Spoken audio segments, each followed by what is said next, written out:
What is up? Welcome to the Fantasy Endgame. I'm Pierre. He's Chris. We're here to answer your questions and to help you win. That's it. Bottom line. And the fantasy playoffs are almost here for a lot of you. It's going to start next week. Of course, first we have to get there. And so this is going to be crunch time. Already heard from a lot of people who are in must-win situations here, fighting to get that last playoff spot. Some of you fighting to get that top seed or at least clinch a bye, whatever it is. Maybe even if you're just trying to fight for pride. You want to win. That's why we play. So we're here to help you. Of course, this is where we answer your start-sit questions for this coming weekend. Now, a couple of things need to mention as always. First of all, we get a lot of questions. We get a lot of comments, which is great because our community now has been growing every week and we appreciate all the support. We will try to answer as many questions as possible and as many different players as possible. It's not going to happen. So a reminder that if you use the super chat feature, we will get to those first. We guarantee we will answer every super chat that comes through. And then, of course, as many other questions as possible. All right. Now, if you want a place where you can ask questions any time of the day, well, we have a place for that. It's called the Discord. If you don't know Discord, you can check it out. The link is down below, and you can see there is an absolutely free Discord server just for the Fantasy Endgame. And again, easy. If you've never used it before, don't worry. It takes about 2 minutes to figure out. All right. And then the other thing is if you want even more help or if you just want to find another way to support us beyond the super chat, you can consider becoming a patron. Patreon.com/fantasyfootballendgame. You see the link down there below as well. So that's something that you can look into. And of course, patrons get access to additional things like weekly rankings. Sometimes during the off season, we put a lot of extra video content out that isn't released to the public, to YouTube. And we have waiver wire breakdowns, details, more than just what's on that weekly video, private channel on that Discord server, and a lot more. So consider it. Information down below. And last but not least, at any point, if you feel compelled to hit the subscribe button, if you haven't already subscribed for some reason, we would appreciate that too. All right, it's time for injury news. I would look in on some of these big name injuries because I feel like there's some players that we really wish we had that we don't in week 14 in must-win situations. Yeah, definitely some big names that are either not playing or, in doubt. So, yeah. Let's start with Lamar Jackson. You knew this was coming, but yeah, out for this week. Next week, who knows? But look, I'll say this again. I know if you guys watch our quarterback start sit video, I'm not loving Tyler Huntley this week as a replacement. A lot of people were interested in him. Of course, you call him Baby Lamar. I don't know. I'm not sold on putting him in my fantasy lineup. I think we're going to get a lot of questions about him. I'm just guessing. There's always a couple of players we get a lot of questions about. And then, of course, you're going to need to pivot from Kenneth Walker. Both him and DJ Dallas, who would have been his backup, didn't practice all week. And is it official that he's officially ruled out, or is he just doubtful? They're still listing them as questionable, but they activated a running back from the practice squad. I mean, come on, these guys didn't practice all week. They're not playing. And even if they do play, are you willing to put Kenneth Walker in your lineup on a bad ankle with no practice, with potentially your fantasy season on the line? Probably not. That's a really good point because, so again, the official designation is not that he's been ruled out, but that he is questionable. But yeah, even if he does play, look, sometimes there's a guy you feel like, if he plays, you have to start him. Like Jamar Chase, who's coming back from injury right the other day. This is different. It's not a guy coming back. This is a guy who just jammed his ankle and hasn't practiced. So yeah, you cannot play Kenneth Walker. Just keep him on your bench.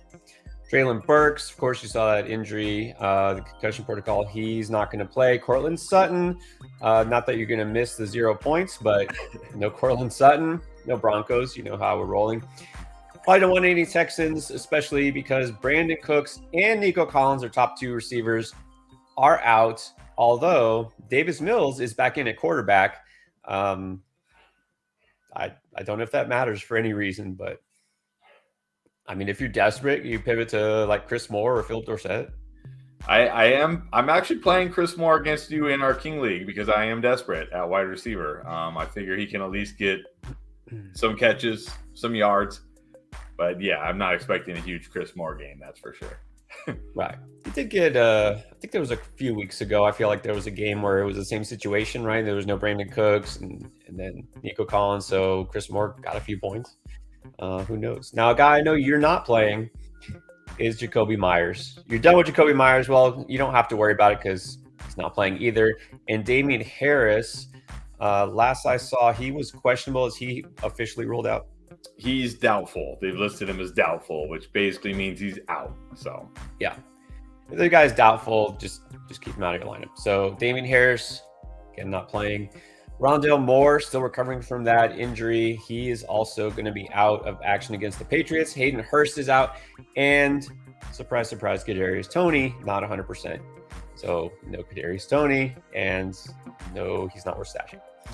Questionable. These are the guys you're going to have to worry about. Number one is Saquon Barkley. We've gone back and forth about this on the Discord all week. Made it sound like he's very much in doubt. And then they're saying like, nah, it's not that serious. He'll probably play. I mean, do you keep him in your lineup and then only, switch it out if you have to? Yes. And look, he practiced I think he practiced every day. They just listed him as limited with that neck injury. This is a huge game, right? This is a divisional game. They got Washington again next week. They can't just like lose this. They can't just like be like, oh well, we can afford to rest Saquon Barkley for a week. No, they have to win this game. I think I saw videos of him in practice. He looked fine. I think we see normal Saquon this week. Honestly, that's how I feel. Yeah, especially after not winning last week or not losing either, but still they needed to win. They didn't win. They want to make the playoffs. They're potentially in the driver's seat if they can somehow beat Philly. But yeah, I think Barkley plays. So Barkley, keep in your lineup. Only pivot if you have to. Again, Kenneth Walker, keep out of your lineup. Very different questionable designations there. All right, and then DK Metcalf. This was a new one. Questionable tag here. How are we feeling about him? I'm feeling good about him too. It's a hip though, which is a little worrisome, right? But it sounds like he'll be okay and he'll play. So I'm rolling with DK Metcalf if I've got him. All right, there you go. And then Leonard Fournette, perennially questionable. Seems like every week, even when he does play, you can't feel as good about him this week as you did last week either. Against that San Francisco run defense, is this the week to just bench Lenny and forget it? Yeah, I think so. Also, this is a new injury. This is a foot injury. This isn't the hip injury that kept him out. This is a new injury, a foot injury. Yeah, you can't be feeling great about Lenny right now. Yeah, not good at all. Multiple injuries, terrible matchup. Not a good offense. Let's face it. The last 2 minutes of that game from last week doesn't salvage the fact that it was still just bad performance. And then Trevor Lawrence and Zay Jones, both questionable. So the guys you don't have to worry about who are in. Joe Mixon is finally back. Yes, he's a must start. No, Samaje Perine isn't a guy that you should have in your lineup, although I would keep stashing him. Mike Williams is back. What's your confidence level in Mike Williams, considering how last time went when he did come back for like one quarter? I mean, I'm playing him if I have him based on my options. He's not on the injury report, so you think he should be good. But I'm not, like, to me, he's not at the level he was at, let's say, before his injury, when he's like, you have to, like, he's a wide receiver 2 every week. I'm still like a little nervous, but I think for the most part, you're probably playing him unless you have some really good options. Yeah, I mean, there's obviously some risk. And the other thing is, Keenan Allen is back and he's actually healthy, and Gerald Everett is healthy. So he goes back to being, in my mind, what he was in the beginning of the season, or what you consider him before the season, a boom bust, high upside wide receiver 2 guy, right? Okay. And then we have Deontay Foreman. There's some worry about him. He's good to go. Michael Carter. This one's interesting. He's back. I wonder how much of the workload there in the backfield he's going to cut into for Zonovan Knight, who's kind of a popular waiver wire pickup, a guy that people were hoping to stream. How much do you think Carter gets involved? Yeah, to me, the Seattle backfield and the Jets backfield are the two well, in the Miami backfield are the two really ones where I'm like, I don't have a good feeling about them. Like, how much Michael Carter and Zonovan Knight and Ty Johnson are we going to see? How much Travis Homer and I assume Tony Jones are we going to see? How much Jeff Wilson and Raheem Mostert are we going to see? I don't know. Like you could convince me that it's going to be Zonovan Knight and Michael Carter is just going to be a change of pace role. You could convince me Michael Carter will be the starter. You can convince me, I don't know, of many different things. So, yeah, I don't have a great feeling on it, to be honest. Yeah, I think Knight is still kind of the lead guy in terms of rushing opportunities. I worry that now that pass catching floor, because he did catch 5 passes the other day, but Michael Carter, that's kind of his specialty. And, Ty Johnson has been getting passing down work. I worry that the floor is gone. So without a touchdown, Knight maybe gets you 70-something rushing yards, and that's it, which is, it's not terrible, but, I'm just a little worried. So startable, but definitely more risky. And then I say the best for last. Welcome back, J.K. Dobbins. He's active. We'll see how many J.K. Dobbins questions we get. We'll just leave it at that. All right, and speaking of that situation in Seattle, first comment here, rise above anything. One of our loyal viewers picked up Homer. Would you flex him over Zonovan Knight? See, this is probably my gut is saying no, but then my head is saying, is this just recency bias because we've seen Zonovan Knight be fairly good for 2 weeks and we really haven't seen Travis Homer do anything? But if you think about it, like Travis Homer's only real competition is DJ Dallas. Is Tony Jones, who basically was scooped up off the Saints practice squad. So, like, do I feel better that Travis Homer can get more work than than Zonovan Knight? And I don't know. I really don't know. Homer has a way better matchup, right, against Carolina. Just a way better matchup. That's the thing. Like, I feel pretty confident that Zonovan Knight gets more touches, but he's going against Buffalo. Game scripts you don't know about, and the defense is better. Seattle's at home against Carolina. They could afford to run the ball, you would think, more. DK Metcalf is, not 100%. Homer, of course, could do nothing. What I worry about is that we see Tony Jones get 15 carries, honestly, because he got a lot of action, once those guys were banged up last week. But I think Homer is the upside play. At this point, I don't feel a huge game for Zonovan Knight. I would say, why not? Take the shot on the guy with the upside. There's one thing I know about Travis Homer. Again, watch him a lot at the U, because that's where he's from, DJ Dallas and Travis Homer. He can break it open. And once he gets into the open field, he's got speed. Yeah. Now, if there's anybody like within, 2-yard radius of him, he will go down. He's not going to break any tackles, put it that way, but that's not his thing. So I was like, you know what? He could score a touchdown. He can make a big run. I feel better about that. So with these options this week, I might just take a shot on Homer. All right, let's go to... Well, this is an easy one. I know you're a Seahawks fan in the Seahawks zone. Don't start Kenneth Walker. No, and I guess if Kenneth Walker was healthy, I'd start him over Godwin. But with him being banged up, just start Godwin. Just start Godwin. I don't think Kenneth Walker is going to play anyway, so your decision will be made for you. But if he somehow does, just start Godwin. Right, and that's the thing. But you did have a good point. Even if Walker plays, not going to be 100%. He has had a couple of kind of down games lately. There was one game where he got like 26 yards, but he happened to score 2 touchdowns. But, it's not guaranteed he's going to go off. So I would just go with Godwin anyways. All right, the first super chat of the night goes to Marcos Cardozo. Thank you. Need a running back and a flex. Etienne, Jeff Wilson, Pacheco, James Cook, Devontae Smith, and George Pickens. One of these weeks, man. It's one of these weeks where it feels like there's so many guys that are interchangeable. I have no strong, it's definitely this guy. You know what I mean? Like, Wilson, Pacheco, even Etienne this week in a brutal spot. Like,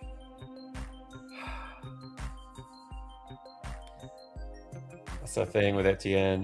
You have to be down on him. I mean, I will say, even though I keep saying I'm kind of worried about Etienne, don't love it, but I don't think I would put Pacheco over him because Pacheco also has a kind of bad matchup. So I still have Etienne slightly over him.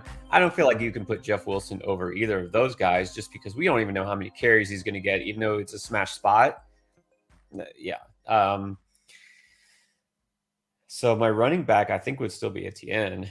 Yeah, I mean, if it's my team, I'm playing Etienne. If it's my team, I'm playing Etienne because I look at like the talent level of Etienne versus these guys and the opportunity you should have. Now, this should not be a game where they're down, multiple scores and just chucking the ball a bunch. It should be a more, because the Titans offense can't put up points like that. They just can't. So, he should not get game scripted out. And like you said, there's so much risk with Wilson, and Pacheco just doesn't really have any ceiling. And James Cook, I feel like we just saw his ceiling. So, yeah, I'm going Etienne. And then at the flex, I'm going Devonta Smith. This is like the one easy decision for me. Like, I'll just flex Devonta Smith. I'll feel good about that.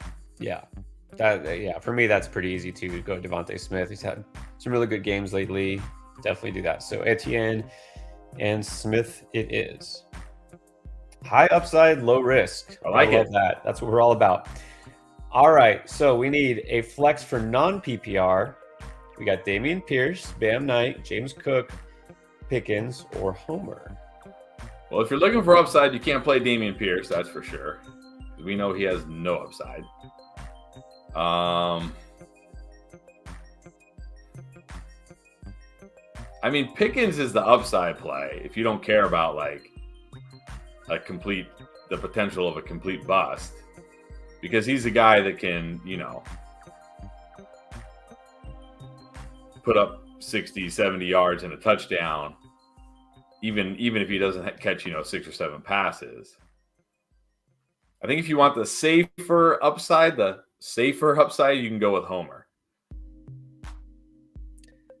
I get what you're saying. Yeah, exactly. I mean, they're these last couple of guys are all risky anyways. Look, if it's a non-PPR league, James Cook, that squashes pretty much all his value. Knight, we just said we'd go Homer overnight, so no. And then Pierce, just not startable. I mean, I could really see Houston just getting shut out this week. Yeah. Maybe a field goal or two. Pickens is always, you don't know, but the thing is, Deontay Johnson is now all of a sudden the guy that they keep targeting. So let me see it first. I'll go Homer, unless it's a squeaky wheel game for Pickens. But that's the thing. But even a squeaky wheel game is going to be like 4 catches, 60 yards, and a touchdown. Which, hey, look, that's not bad. It's not bad, especially in the standard scoring. But I mean, like, he's not going to go for 150 and 2 touchdowns. Right. He hasn't been lining it up all season until 2 weeks ago. So, yeah, I'll go Homer, actually. And then, what's up, Joe? Joe Castles. Thoughts on Dobbins? Okay. This week, I guess. Let's talk this week. Thoughts on Dobbins? This week, next week, the week after. I'm not Dobbins. No thanks. Just completely touchdown dependent. Coming off a brutal ACL injury, and then a procedure that had to be done on the same knee after 3 games. Yeah, anybody else in my leagues can grab Dobbins if they want. Go for it. Good luck to you. That's my thoughts on Dobbins. Yeah, it really hasn't changed since before this season. There's nothing that's happened, especially him sitting, on IR for all these weeks to make me feel better about him, and I didn't have him in the first place. And now Gus is back. Unlike the first time Dobbins came back and played, Gus wasn't there. Now Gus is there, and now Lamar's not there. This whole offense, no, I'll pass. And then Homer looks like he's starting. Yeah, it looks like it. But again, we're going to see some Tony Jones. But yeah. All right, and then we got Victor DiMarcio. Foreman or Homer? Well, here I can easily say Foreman. Seattle, also a terrible run defense. And, if nothing else, he gets incredible usage, assuming they're not getting blown out, which I can't. Like, Seattle's not a team that really blows people out. No. Like, so to me, I feel like Foreman's a lock for close to 20 carries. And against this Seattle defense, he should be able to do plenty with that. Always can score a touchdown. So I'll go with Foreman here. Yeah, I mean, this game should be pretty close. I mean, even though everyone expects Seattle to win, it doesn't really matter. As long as the game script is pretty close to neutral, I'm going Foreman because he should get more volume, right? So, yeah, I like Foreman. And then we have Smelback. All right. Would you start the Bengals defense or the Cardinals defense? I might go Bengals. Get the Browns. Yeah, and like, what are you scared of? You're not scared of Deshaun Watson lighting you up for 3 touchdowns. I mean, okay, maybe Chubb can rip off a big run or something, but that's like it. Like, yeah, I think, and the Bengals have a good defense, right? They have a good secondary. They have a good run defense. Cardinals are fine, but I mean, they do have a really terrible pass defense. And I know it's Mac Jones, so you think like, oh, it's okay, it's Mac Jones, but yeah, I think I'm going Cincy. I mean, I'll always say this with defense is it kind of matters on your scoring system. But look, the Bengals, that's the thing with Bengals. They're a better real life defense than fantasy defense because they really don't get a lot of sacks. And they do kind of give up points, and they also score points. And that's the thing. It's not like with the Denver defense where they're going to have a low scoring game because their offense never scores, right? But if you're worried more, like if there's a heavy emphasis on points allowed, I would prefer the Bengals. The Cardinals is just more feast or famine, right? Either they have a good game, sometimes they'll actually get turnovers and do things, and with the Bengals don't, but sometimes they look terrible. So I would just say, as long as points allowed are kind of a big factor here, I would go Bengals. I mean, I don't really love either defense for fantasy this week, but those are your options, obviously. All right, and then Jack wants to know, should we flex Carter, Bam, or Homer? I assume Michael Carter, since we're talking about running backs. And I mean, if I'm not starting Knight, I'm not really starting Carter either, because right. So I'm going to go back to Homer here and just, hope he gets the majority of the work. Hope he can hit a home run, which he can do. He can definitely do. Catch some passes, which he can also do. So I'm going to go with Homer. Yeah, and the fact that you have both these Jets running backs in the mix here just tells you we don't really know, right? We don't know who's going to get more work. I assume it will be Knight, but even so, I'd go Homer because he has, you said, that potential. He's good at, ripping off a big run once in a while. Seattle should be able to establish the run quite a bit. So, yeah, again, I feel like now we have to just kind of like put a disclaimer, like we don't love Travis Homer this week. Like we're not expecting him to go off, but yeah, these are your choices, Well, no, I knew coming in, like, man, we're gonna get so many questions about Travis Homer and Bam Knight tonight, and I just have, like I said in the beginning, I don't have a strong opinion or feeling of like how these backfields will shake out now, because we've never seen the Jets with.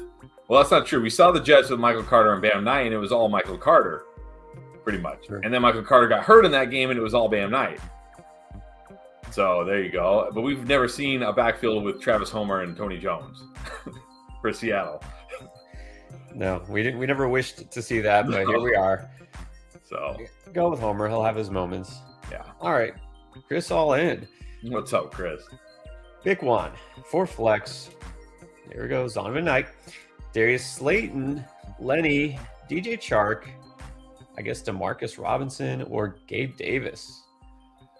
I'm gonna say out of this group, I'm going DJ Chark in PPR. I just think he has a just tremendous upside in this matchup against this Vikings secondary.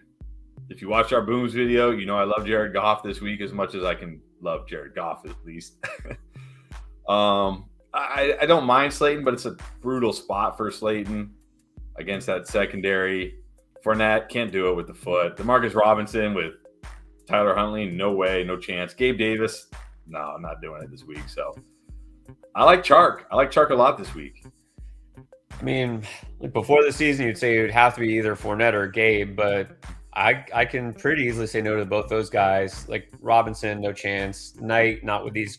To me, it's between Chark or Slayton, but based on matchup, you got to go with Chark. Yeah. And Chark, I feel like, is going to be, if you do play DFS, I feel like Chark is going to be the chalk. A lot of people are going to go with him. Yeah. We'll see. And then Kyle, another DJ Chark question. Would you go with him over Deontay Johnson? Yeah, because, like, what are you getting from Deontay Johnson? Like 10 points, 11 points? Even if DJ Chark busts and only gets you 5 or 6 points, big deal. Like, okay, Deontay Johnson outscored him by 5, big deal.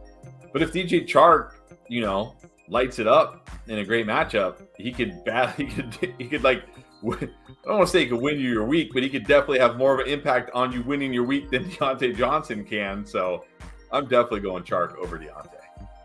At the very least, Chark has found the end zone this year. Deontay Johnson, that's the thing. This is the offense that's not scoring a lot of touchdowns through the air in general. And of course, Deontay Johnson specifically. So go with the upside. Like you said, this is one of those cases where, neither guy is a fantasy stud. They both carry some risk. You go with the guy who has the higher ceiling. Yeah. And then Michael, what's up, Michael? What's up, Michael? I'll see you tomorrow.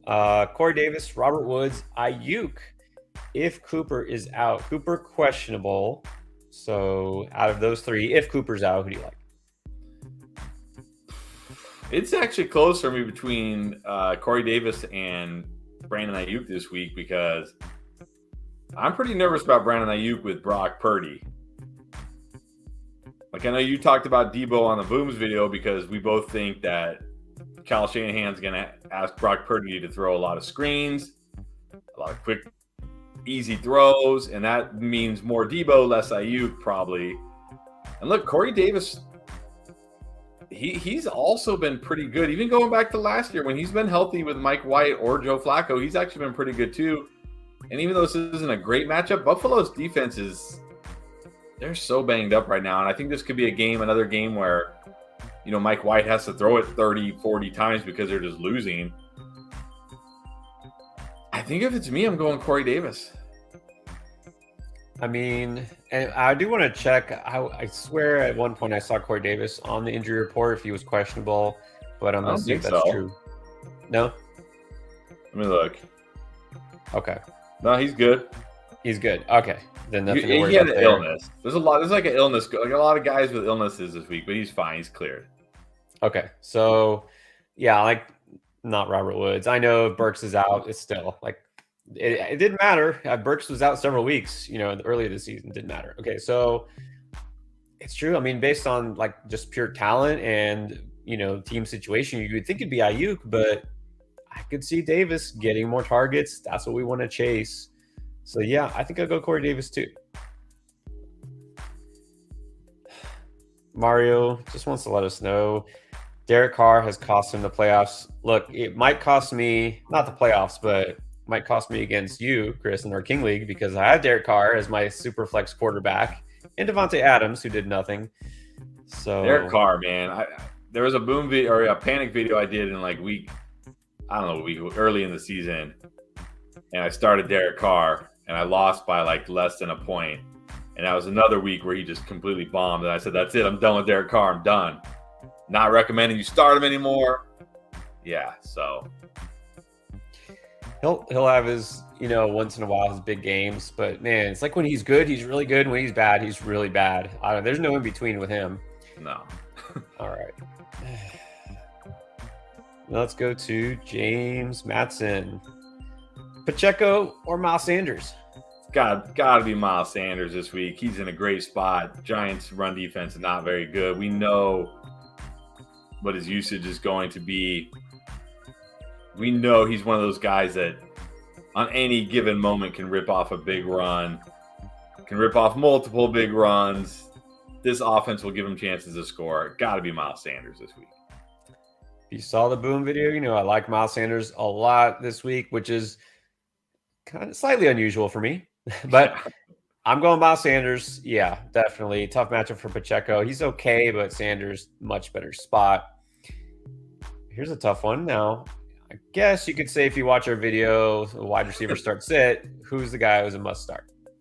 Yeah, you got to go Waddle, especially this week against the Chargers. Not only that, like Derwin James is out. I think they have like 2 other defensive players out. Like, yeah, I feel like the Dolphins' offense is going to carry a lot of people to the playoffs this week for sure. That's my hope, and yeah, it's got to be Waddle.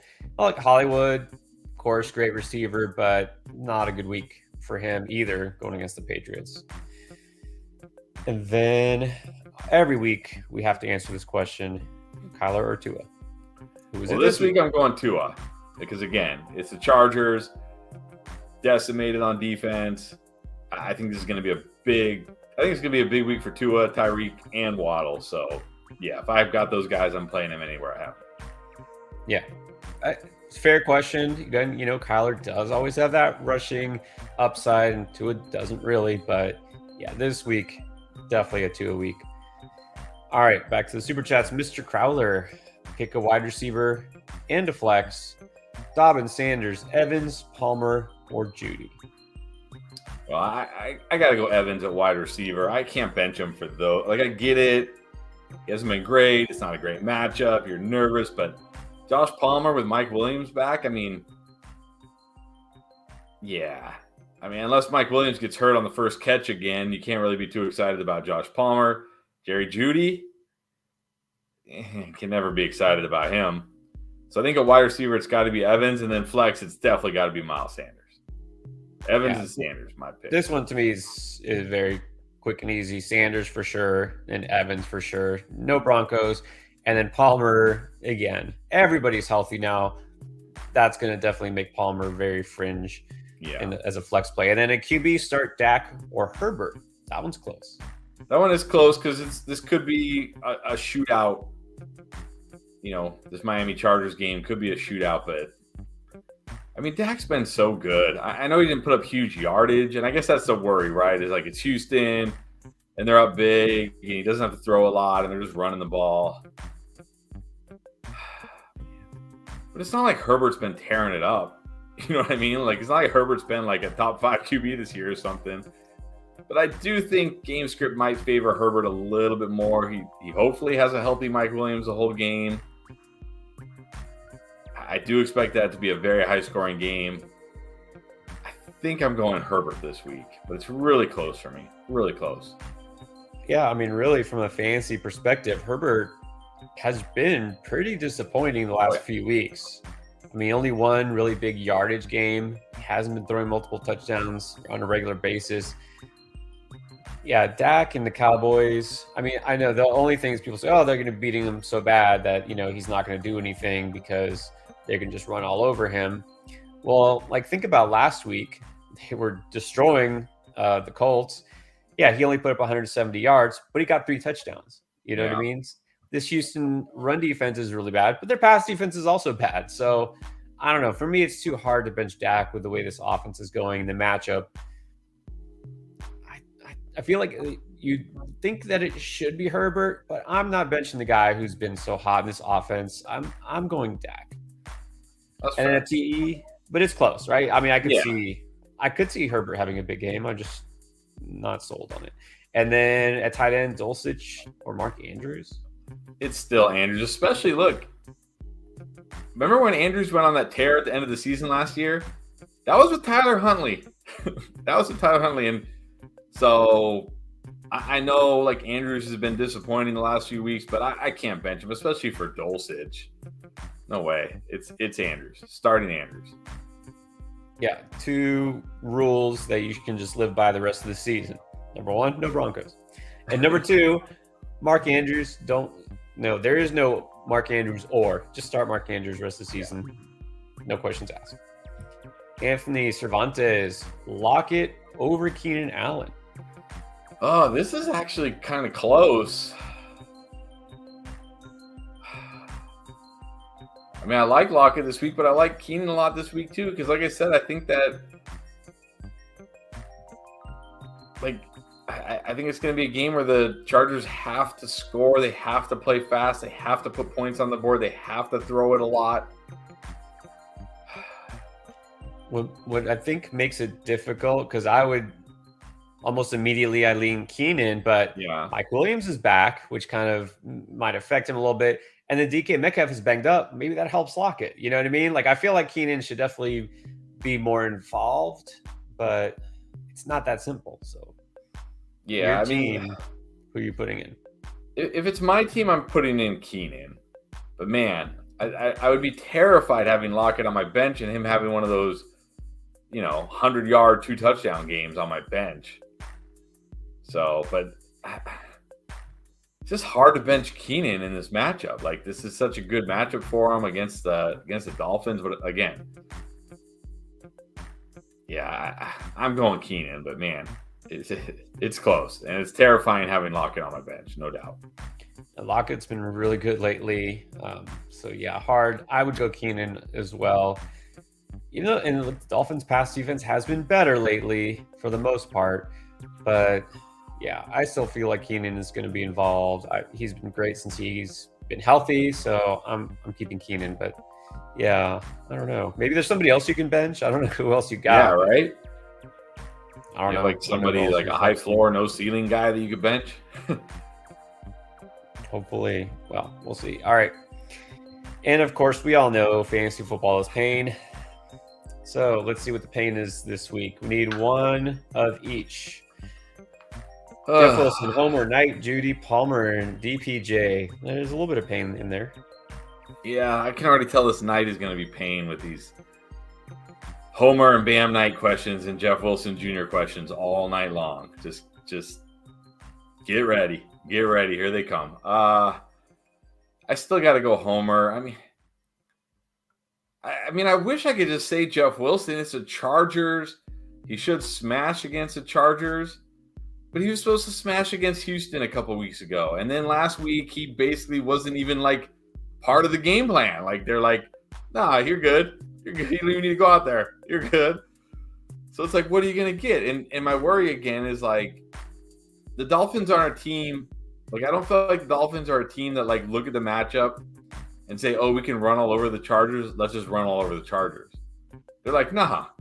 We got Tua, we got Tyreek, we got Waddle. Let's just throw all over the Chargers. You know what I mean? So I just feel like it's not going to, because that's what they should have done to Houston a couple weeks ago, right? They should have ran all over Houston, and they didn't. They threw all over Houston. They're going to throw all over the Chargers. So I'm going Homer. That's a long way to say I'm going Homer at running back, but that's really a long way of protecting myself by saying I'm going Homer at running back, but it should really be Wilson. So if Wilson outscores him, I did say it should really be Wilson. Because I don't these are three guys I have no strong opinion about.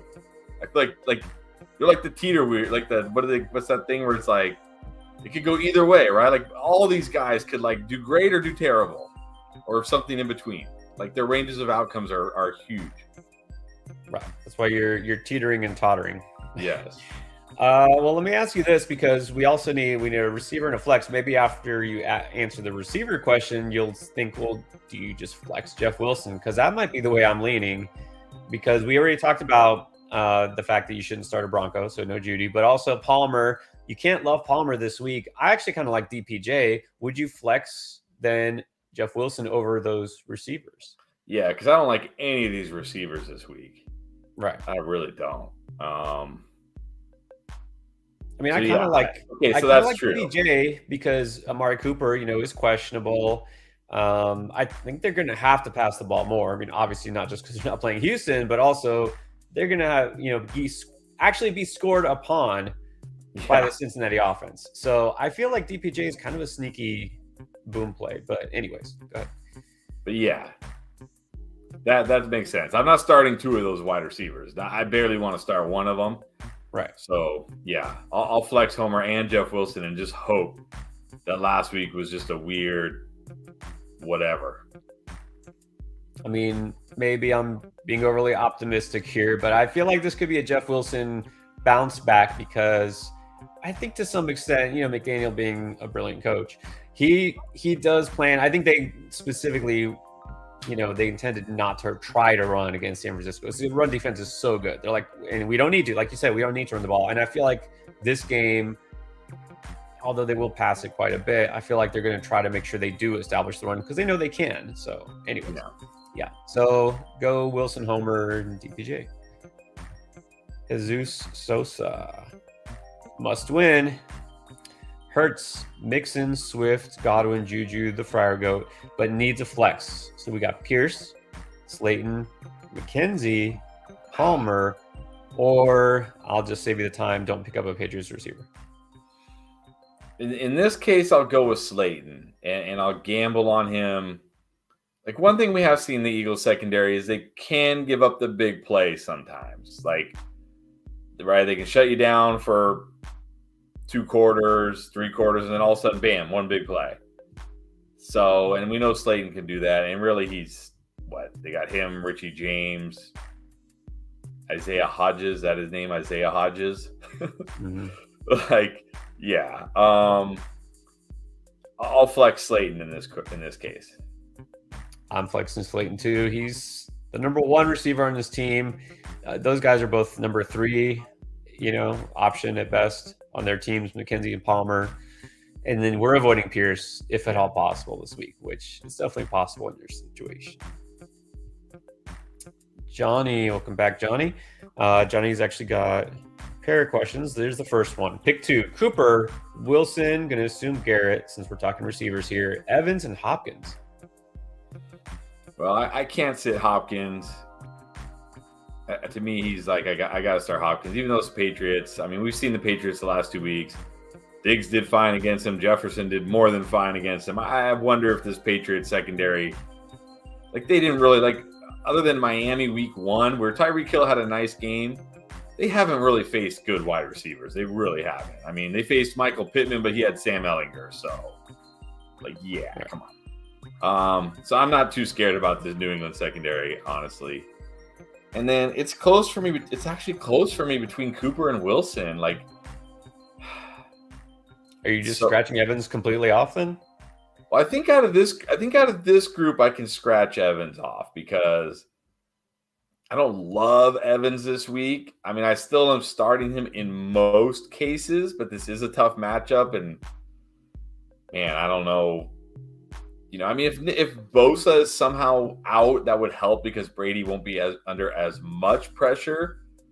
But still, it's hard to see a path for Brady having time to sit back there and chuck it down the field to Evans. I think it's going to be a lot of Godwin, Rachaad White, Leonard Fournette if he plays. I think I might just go Wilson. He's on fire right now. Cooper dealing with, Cooper questionable. They're saying it's might be a game time decision. I think I'm just going to go Hopkins and Wilson. For me, the guy I would instantly scratch off was Cooper, and not just the questionable designation, but also we saw Deshaun Watson last week. Wasn't quite there. I think it's going to take another week. So they'll have to pass more, but I'm not going to put Cooper over these guys. And then, Hopkins I'm starting, and I'm not benching Wilson either because you see what he's done. So I feel better about both those guys, Hopkins and Wilson, having at least a floor in PPR. Evans, we've seen the floor now has been basically pulled from under him. So I'll go Wilson and Hopkins. Then we have question number 2, needs to grab a running back, night or home. Well, if you're only grabbing them for this week, you're never going to play him again, then I would say Homer, because it doesn't sound like Walker's injury is serious. Although you never know with Pete Carroll. Who knows, right, with Pete Carroll. I probably feel better about Knight rest of season. So if you're looking for a running back you could play this week and potentially stash, maybe you're already in the playoffs and this week doesn't matter. You can't, you're not going to get a bye. Maybe you already have the bye locked up or whatever. This week just doesn't matter, right? Then I prefer to grab Knight because I could see a path for Knight being fantasy relevant throughout the fantasy playoffs where we know as soon as Walker comes back, Homer is irrelevant. He's irrelevant. But if you need one this week and you have to win, I'm going Homer. I mean, yeah, I don't think there's any concern that Walker's injury is going to be multi-week. Like, he should be back next week. And even if for some reason he isn't, like, DJ Dallas could be back next week. And yeah, so this week I would just go Homer, and then everything you said about Knight, at least there's a path for the rest of the season. And then, yes, I think our favorite username, Smokey DeBurr. But there's no question. He actually just dropping by to say thanks because his season ends on Monday. All right. Sorry to hear that, but, it's never too soon to start getting ready for next year. Well, that's what I was going to say, because, of course, we'll be doing this season content the rest of this season. But you know what, guys? We're not going to pack it in as soon as the season ends and then start up again in August or July. We're going to be doing videos and live streams all year long because football season may be over, but fantasy football season never ends. And I'm not just talking about Dynasty. We'll be doing rankings, mock drafts every week with you guys. So anyways, stay tuned. Don't tune out. All season long, you can start preparing for next year, and that's how you get a leg up on the competition. But we appreciate you, Smokey DeBurr. Well, I just want to have to say that one more time. All right, Pack King. Pick a running back and a flex between Etienne, Rachaad White, Pacheco, and then Juju Pickens. Yeah, again, I know Etienne's been disappointing. I know it's a tough spot for him, but I can't bench him for Pacheco or Rachaad White. I just can't. But I will say, I think I would flex Rachaad White this week over Juju and Pickens, simply because Fournette, with that foot issue, you got to think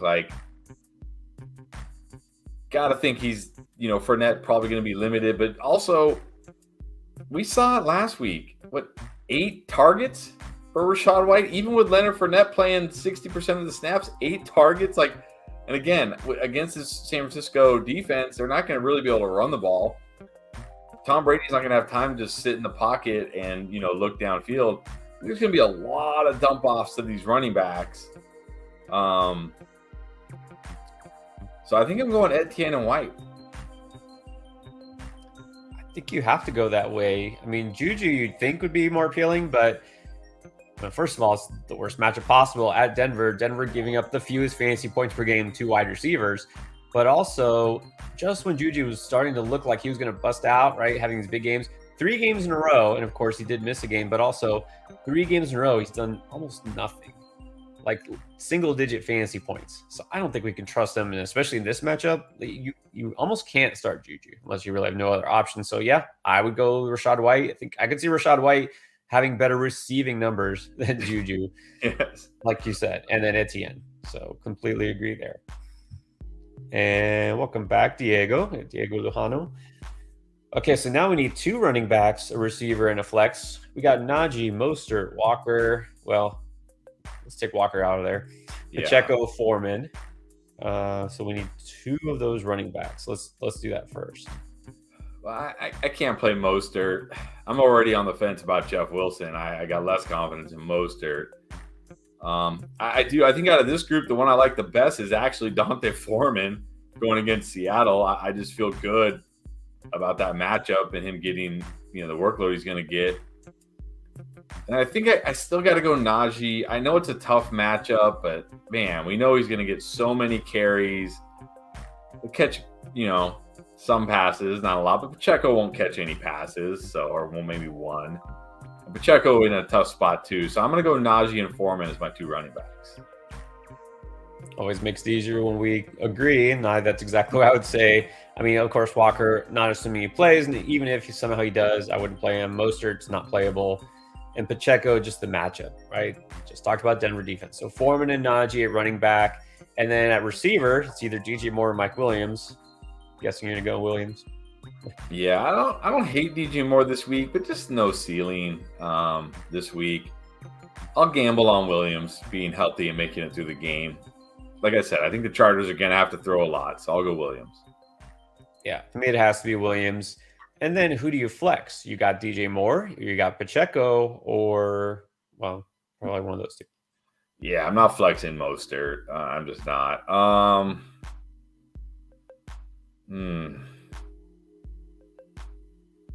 It does not say, but I'm going to assume PPR. Yeah, I just always assume PPR. It's just close. It's close between Moore and Pacheco.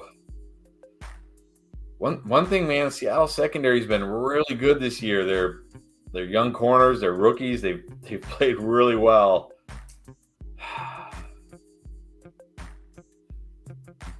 I think I'm gonna go Pacheco over DJ Moore. Interesting. All right. I'm gonna go DJ Moore, just because, again, assume if it's non-PPR, then I would go Pacheco. But I think Moore's fine. You forget now he's got his favorite quarterback back, Sam Darnold. We saw that connection, the sparks that were flying last game. No. But look, I think Moore will be fine. I wish, if I thought Pacheco had a higher ceiling, but I'll lean DJ Moore. But it's pretty close. And oh wait, there was another question. Yeah, it was a QB question. Here. I will say I'm playing Goff over Watson, no problem this week. No problem. If Deshaun Watson, you said you have Watson, like he is your quarterback, like your starting quarterback, then yeah, I guess you need to do that. Because I would have to drop Gibson though. Well, But why not just drop Watson? Like, why is everybody so scared to drop Watson? Like he just gave you 5 fantasy points. Now he's gonna have to go on the road to Cincinnati. Like if Watson's terrible again this week and you drop him, nobody's picking up Deshaun Watson. I mean, I keep saying this. I don't expect a big game from Deshaun Watson this week. We definitely expect Goff to be better. So yeah, drop Watson. And even if Watson does have a bad game, again, if you really are feeling it, look, you can pick him back up and then play him next week when the matchup is much better. Maybe he gets better. So yeah, just I'm assuming, like, if you're in a league where only 6 teams make the playoffs, like most leagues, I'm assuming the 5 other teams have good quarterbacks already. Well, that's They're true. not out like, oh, Deshaun Watson's on the way. Like, no, just drop him. Drop him. Yeah. This is true. All right, Michael Barton, welcome back. 12-team PPR, need 2 running backs: Etienne, White, Pacheco, Knight, Cook. I feel like there's like one question and everybody just copy paste. Like everybody has the same running backs. Every right? team has the same set of running backs. Every team has Etienne, Rachaad White, Isaiah Pacheco, Donovan Knight, James Cook, Homer, J.K. Dobbins. Pretty crazy, actually. But anyways. Well, I was gonna say is maybe because there are our viewers right there watching, like, oh, we pick up the play. Like, you talk about Donovan Knight to pick him up, so I picked him up. You talk about Cook, I picked him up. But then Dobbins doesn't fit. We never told you to pick up Dobbins. But Rachaad White, that's very on brand, right? These are all on brand players. Yes, these are very on brand. Just that's true. Okay. But I'm going Etienne and White. I can't bench Etienne for these guys. I mean, I'm definitely nervous about Etienne this week, but like, I'm nervous about all these guys this week. So, I feel, I guess, slightly less. And again, I think Rachaad White, you say it's PPR. It could be a game where he gets 10 carries for 25 yards, but he catches 7 passes for 40 yards and you're fine. You know what I mean? You're like, okay, cool. And maybe he could always find the end zone, right? Whereas like Knight, Cook, Pacheco, yeah. I'm going Etienne and White. Going Etienne and White too. And look, maybe Lenny does miss or is limited. That does help Rachaad White. So yeah, Etienne and White, and then also for tight end, Ingram or Okonkwo. Am I crazy for saying Chig? Not at all. I mean, he might be the number 1 receiver there. So Ingram is always so like, yeah, like he can do what he did last week, or he can do what he did like the 2 weeks before, which was like nothing. So I'll go with Chig. I'm going to go with Chig. I mean, there's some tangible upside there. And we saw, earlier I said, not Robert Woods. Who's the guy who really benefited from Traylon Burks being out last week? It was the tight end, Okonkwo. He's the most athletic receiver they have. Woods, no disrespect, but not moving too swiftly these days, not breaking off any big runs or anything like that. Austin Hooper, getting outplayed by a rookie. Okonkwo at least is interesting enough. Ingram was fine last week because of the matchup. The matchup isn't nearly as favorable this week. So yeah, I'll go Okonkwo also. All right, then we have John. Appreciate the super chat. By the way, a little reminder, guys, we are, of course, playing catch up as always So if you dropped a chat or a super chat, especially, and we haven't answered yet, just because we're not there yet. All right. So stay with us, and we will definitely get to all your questions and as many of the regular comments as well as we can. All right. So John wants to know, you've got Geno, Dalvin, Najee, Devontae, hopefully Devontae Smith, not Devontae Parker, Lockett, Schultz. Oh, and Devontae Smith. Okay. DJ Chark, Justin Fields, Perine, Bam Knight, Tyler Boyd. Who should I start in the flex? Chark or Lockett? Well, I mean, I do like Chark this week, but I like Lockett more. I think you got to play Lockett if those are your choices. And I mean, I'm looking at your bench. Yeah, I'm not playing Perine over Lockett. I'm definitely not playing Boyd over Lockett. I'm not playing Knight over Lockett. Yeah, I think you definitely got to flex Lockett. Yeah, Lockett has a lot of potential this week. He's been great as it is, but yeah, I would go Lockett for sure. So he's asking about trades. 7-6, trying to make a run, of course. So what do you see that you could possibly do with this roster? I mean, I don't know. Like, I figured out it's Devontae Adams, not Devontae Parker. But anyways. Yeah, I mean, you could use some running back help. I mean, Najee's okay as an RB2, and we do like Dalvin. He's got a great playoff schedule. Mm-hmm.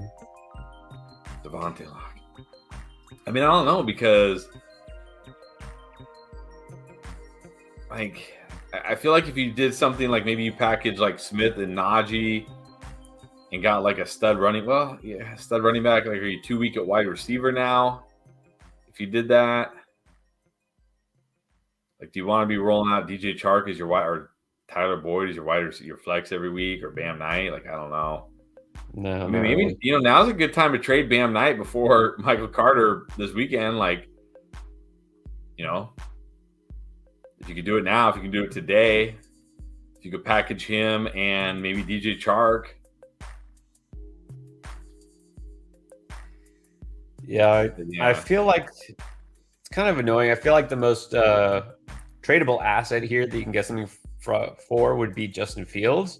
But he's not playing this week, so no one's going to jump at the chance to trade for him right now. Maybe after this week, just because people could see, oh, he's potential league-winning quarterback, and you're okay with Geno. So if you can upgrade using him, but that's the thing, it's not going to help you this week unless somebody does want to trade for him right now. You never know. And then we got James Mahdi, I think. If both DJ and K9 are out tomorrow, looks likely, Jamal or Homer in the flex. All right. So again, how low are you on Jamal Williams this week? Yeah, I think I would go Jamal. I just feel a little bit better about his usage and his chance to plunge in for a 1-yard touchdown. And it's Minnesota, and they're at home. So I feel like, I'm low on Jamal, but, Homer's is so risky. I'll go Jamal. Does it matter to you, because it's playing both Dalvin and Swift as other running backs? Does it matter that you got Swift and Jamal both in there? No, not really, because, I mean, you could have all the Lions touchdowns, honestly. Like, really, you could have. Probably. You know what I mean? So, no, that doesn't bother me. No. All right. Yeah, I would go Jamal too. I mean, well, if he's just scoring touchdowns, he's not getting much else. How much are you really counting on Travis Homer? And this is half PPR anyways, but Travis Homer's not some pass catching, like aficionado. So yeah, I would go. I'm not expecting Travis Homer to run for 100 yards or something. So no. All right, now this one is regular chat, but I feel like we need some help here for MSC braces. So pick two between Nick Westbrook-Ikhine, Elijah Moore, Isaiah Hodgins, Nelson Aguilar. It's a name I've not heard in a long time.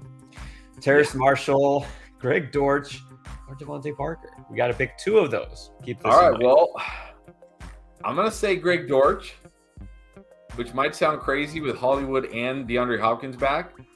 But one thing about the Patriots this year, they lead. They're not the top, but they're one of the worst teams against slot receivers. They give up some of the most points the slot receivers, which I think we'll see Marquise Brown a decent amount in the slot as well. But Greg George can't play on the outside. He's tiny. He needs to play in the slot. I mean, Marquise Brown is pretty tiny too. But still. And then I think I'll go Nick Westbrook-Ikhine. We've seen he's at least got the big playability in this offense. He doesn't need a bunch of targets. I'll bank on him hitting on a big play. I mean, because these are all really risky guys, right? They're all very risky, very low floor guys. Those are going to be my choices.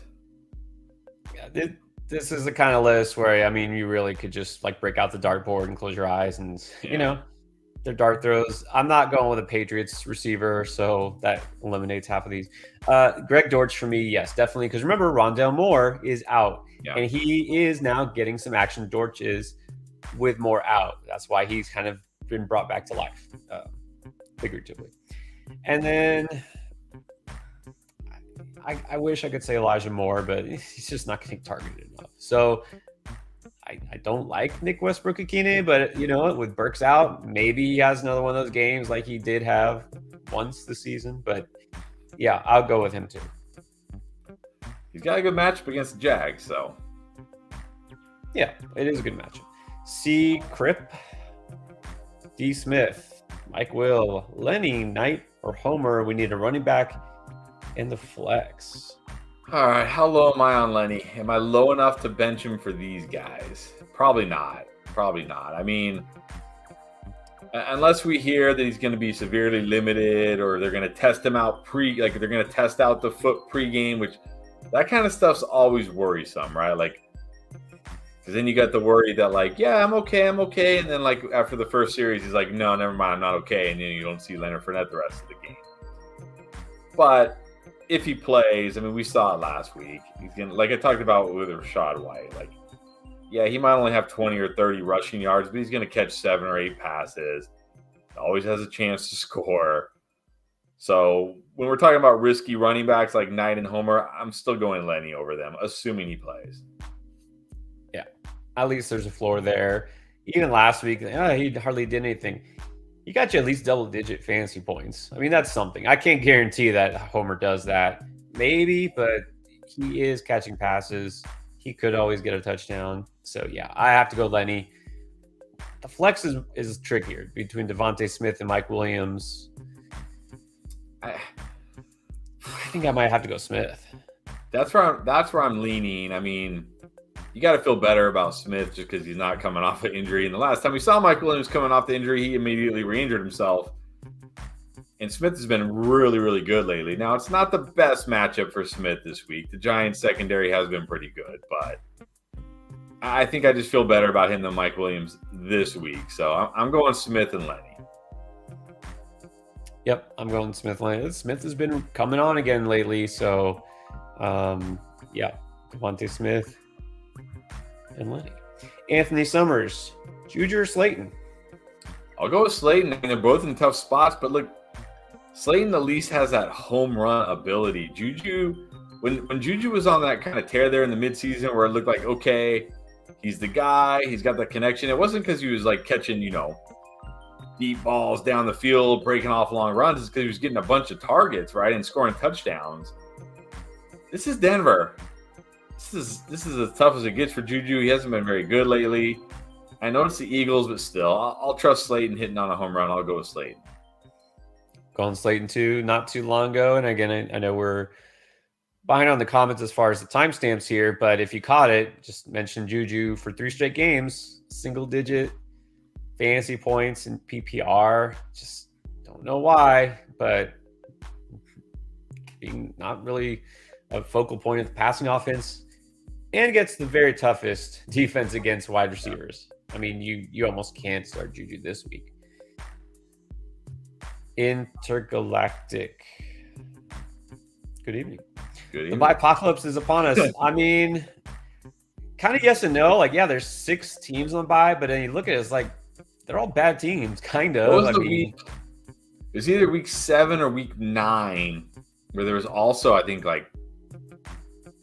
5 or 6 teams on bye, but there were like 5 good offenses that were all out. That was like the real apocalypse. That was like, I remember I had one team where like 3 of my studs were all on bye in the same week. I'm like, okay, well, I guess I'm taking a loss. That's what hurts more, rather than having so many teams on bye. It's having the one team, like when the Chiefs are on bye, Yeah. maybe not so much this year, but when the Bills are on bye. But anyways, okay, so Josh Palmer or James Cook? I'm going James Cook. I assume it's PPR.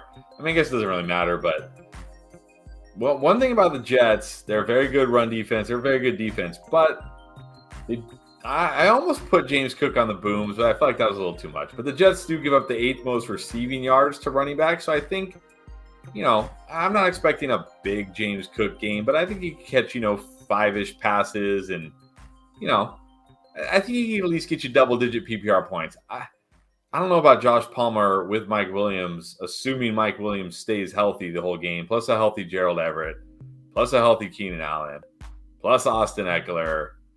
Yeah, I'll go James Cook. Go James Cook as well. I mean, I can't say I love either of these guys, but I feel a little bit better about Cook's path to relevance. So we go James Cook. And then we have Metalhead. All right, welcome. Full PPR, we had to sit to. Okay, well, I think we can sit Jakobi Meyers. Jacoby's out, so there's one of them. That's easy for you. There's the easy one. And then is Palmer the other? We just talked about Yeah, probably Palmer. I don't love Peoples-Jones, but at least Peoples-Jones is at worst the number 2 receiver. Yeah, I mean, Jacoby, obviously you're sitting there, and then I'll sit Palmer. Yeah, I'll sit Palmer. Yeah, just talked about Palmer. Debo. I like Debo a lot this week. Actually, Court Davis mentioned him way back. He could see actually a good amount of volume based on the fact that kind of look what we saw last week. Coming from behind / garbage time from the Jets, having to pass a lot. Corey Davis has been involved. And I do kind of like DPJ this week. So Sith Palmer and Jacoby. Then Austin at RB2. Here's that man night again. White, Homer, Pacheco, or Cook. So we're just picking one. Yeah, I'm going White still. Again, a potentially limited Lenny. Probably going to get a bunch of dump offs, so he will get a bunch of dump offs. I'm going White.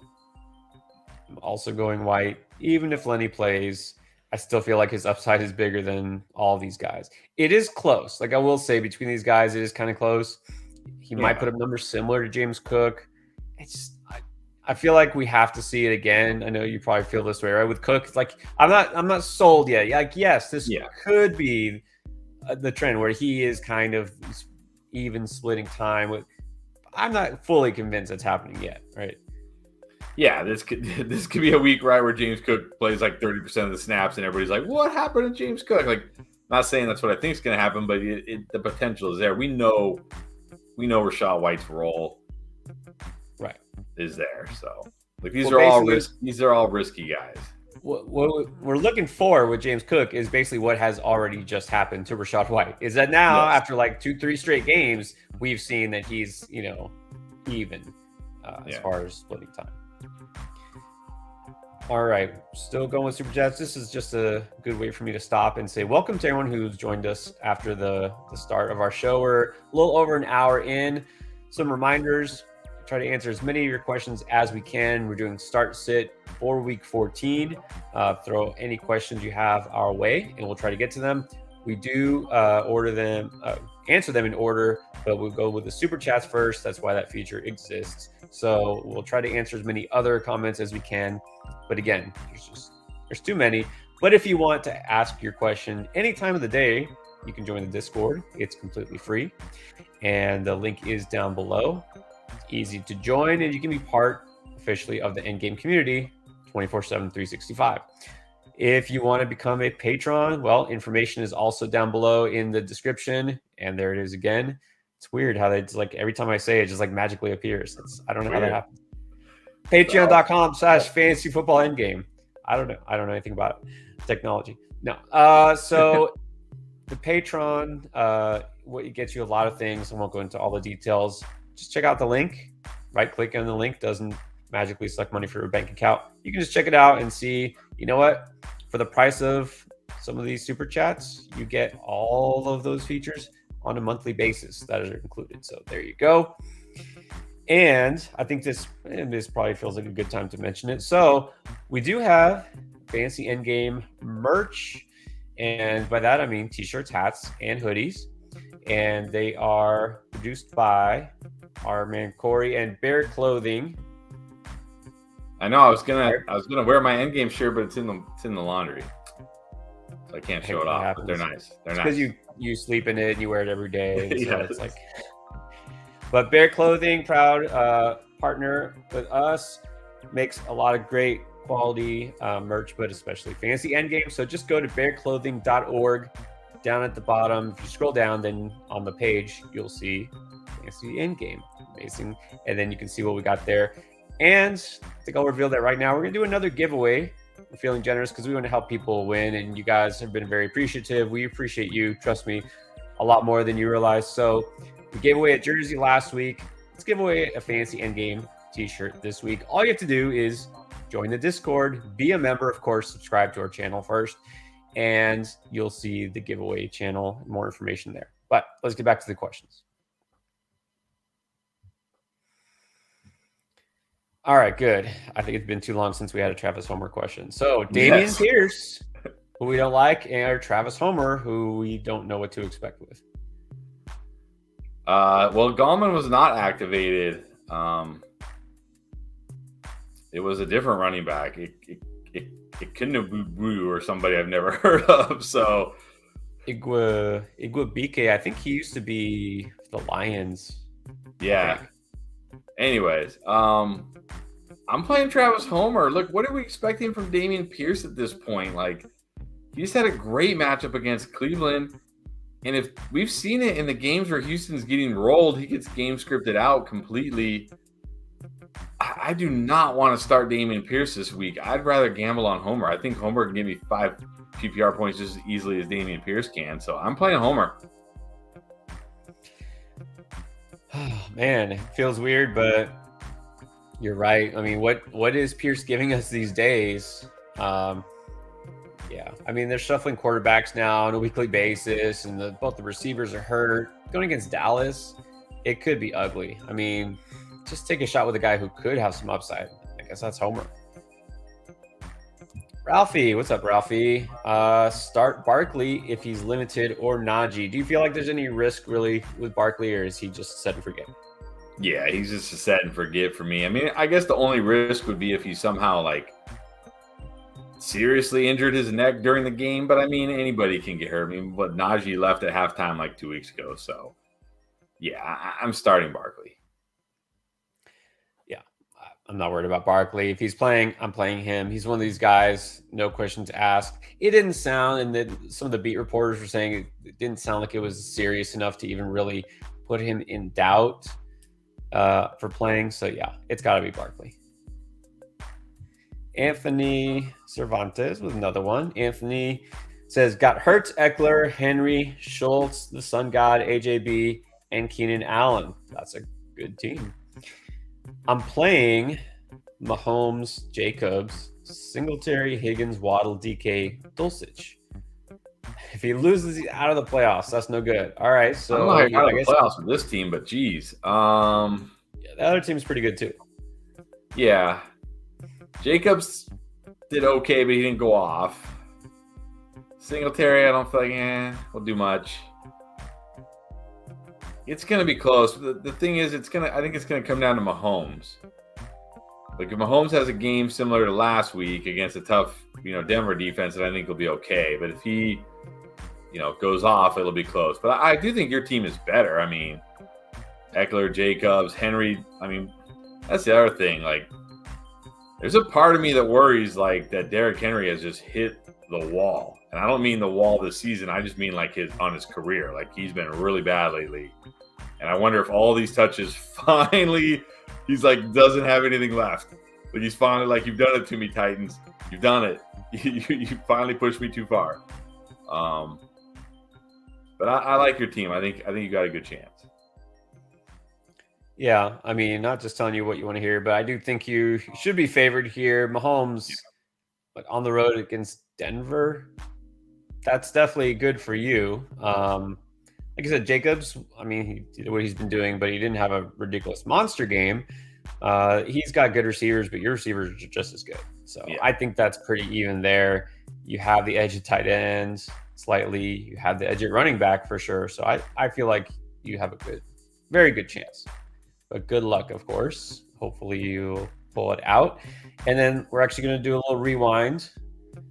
Back to Austin, because he said to add to this question and see if it matters. He said add Wilson to the mix here. So I guess, did you like Jeff Wilson any better than Rachaad White? Oh, man. I mean, the answer should be yes.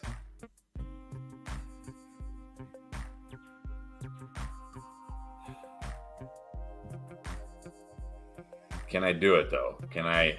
Because, again, like, we know what we're going to get from Rachaad White, with or without Lenny. Without Lenny, we definitely know what we're going to get. We're going to get like 90% of the snaps, every running back touch, and probably 10 catches. But even with Lenny, we know what we're going to give Rachaad White. Man, if Jeff Wilson gets 15 carries, he should have an absolutely huge game. Will he get 50? You're the Dolphins guy. Is he going to get 15 carries? I mean, I get my aqua-colored Magic 8-ball, but I don't know. I mean, that's the thing. Usually when you think you have it figured out, I think they will try to establish the run. I think, but again, it's not just Jeff Wilson anymore. Mostert's in the mix, and I don't feel. Look, I would say that I would still probably have a tough time in lean White, even if Lenny was 100, 200% healthy. With Fournette banged up, I'm going White. I think that the matchup, be damned, I'll just take the guy who's I know going to get touches and be involved. All right, and then we have Anthony Vieda, Amari or Hollywood. I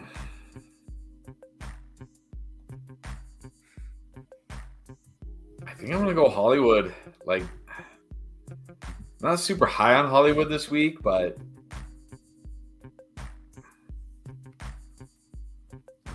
I'm just really worried that Deshaun Watson is going to have another terrible game. I mean, yes, they're going to have to throw, but that doesn't necessarily mean you're going to throw well. You know what I mean? Like last week. Yeah, so I think I'm going to go Hollywood. I'm going to Hollywood. Cooper got targeted last week. It's not like Watson wasn't looking his way. I think he targeted him 9 times. Yeah. But he only caught 4 of them. It's not there. I think it's going to take a little bit more time. And he's banged up. I'm not risking it. I'll go Hollywood.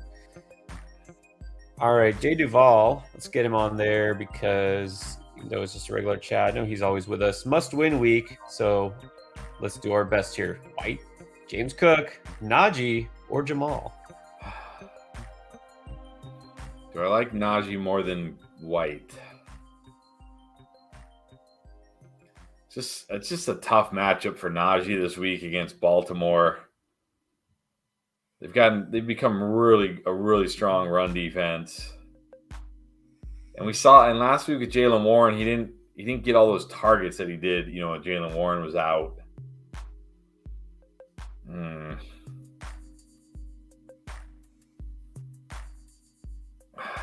Well, first of all, let me add to this because right below, then he said pick 2, and he added Ramondre to the mix. Yeah, Ramondre. You got to start Ramondre. You got, especially with Damian Harris out, and Ramondre could catch 10 passes this week. You got to start Ramondre. Definitely starting Ramondre. Okay, so the RB2 then between these guys, I would say probably not Cook over these guys. No, I would probably say not Jamal. I'd rather have the guy who's catching passes. Yeah, it's between Najee and Rachaad. It's really close there. It is. Which is why I'm going to let you answer first. I think the fact that Leonard Fournette is probably going to be less than 100%, I'm going to go White. I know he's got a brutal matchup too, but we know White's, again, even last week with Fournette 100%, White caught, 8 passes? 7 passes? 7 passes? 6 passes? 7 passes? Something crazy like that. Yeah. And if Leonard Fournette's, let's say Leonard Fournette only plays 40% of the snaps this week because he's got a banged up foot.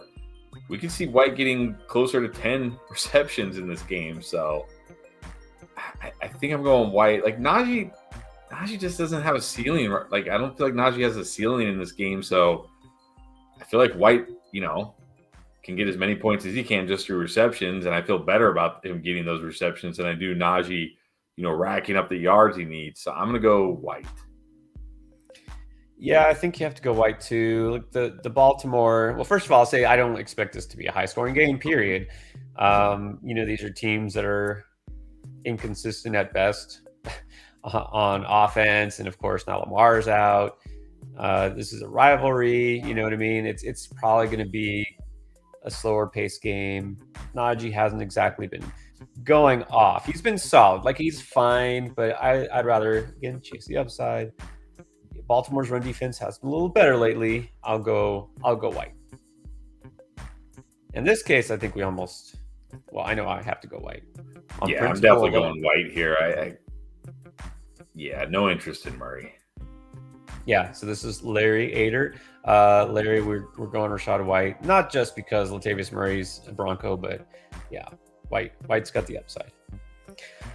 Cerulean Dog is in the house. D-Hop. I do really like Christian Kirk this week, but can I bench? I don't think I can bench D-Hop. No. He's just been so good since he's been back. I still got to roll with D-Hop. I think you have to start D-Hop, yeah. And Kirk always has that ceiling, that potential, but you never know what's going to happen. Yeah, I'm going D-Hop. And then Jeremy Watts, Dak or Goff? All right, I know I'm high on Goff. I have Goff as a boom, but Goff can also completely bust, right? That's the thing with Jared Goff. Like, definitely Dak over Goff. Definitely Dak over Goff. Right, Goff could boom. Dak is going to be solid no matter what. And, already said, even though, Houston's run defense terrible, Pollard and Zeke and whatever, but it's not like they're not going to pass at all. And, he could definitely get touchdowns, even if the yardage isn't massive. I'm going Dak. I'm not benching the quarterback who's been on fire from the hottest offense in the league in a great matchup. And then Etienne or Evans at the flex. This is actually close. Like a few weeks ago, I would have said Etienne definitely, but now, it's such a tough matchup for him. But it's a tough match. It's not necessarily a tough matchup for Evans. One thing about San Francisco is if there is a weakness to this defense, it's through the air. But again, like I talked about, I worry that Brady's going to be under pressure all game. No Tristan Wirfs. Is he going to have time to get the ball down to Evans?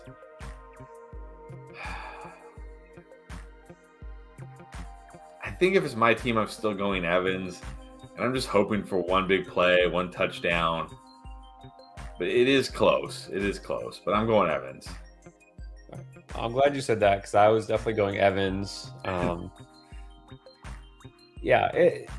know Tampa Bay's offense hasn't looked good, and Mike Evans hasn't been great, the last couple of weeks, but I'm not giving up on him. I'm not, throwing the white towel on you have to bench Evans. No, he still has upside. Again, look, Nick Bosa, I don't think practiced all week. He didn't practice all week. He has a hamstring injury. He's listed as questionable.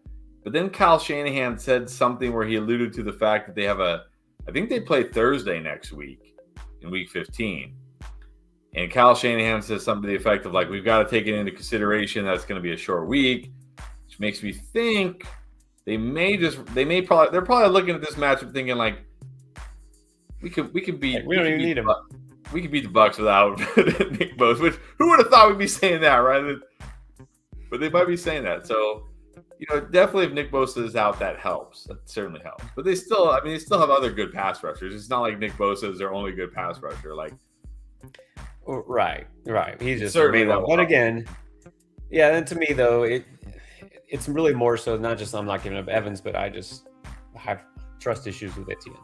So Michael Barton with another one. Etienne. Speak of the devil. Rachaad White. Homer or Knight or JK. No JK. All right, so we're picking just one. I think we're still going Etienne. Yeah, I'm still going Etienne here because we know, like I don't love Etienne this week, that's for sure. But I don't love any of these guys this week. Like I can make a case for and against every single one of these guys, except J.K. Dobbins. I can only really make a case against J.K. Dobbins this week. For the other guys, I can make a case for or against every single one of them. But Etienne's, the most talented. He's clearly the lead back on his team. I don't think the game will get away from them like it did, last week where he kind of got phased out. So I'm going Etienne. I mean, I could make a case for White over Etienne in a PPR league especially, but I think I kind of feel like I'll go with Etienne in this matchup because, again, should be close, neutral game scripts.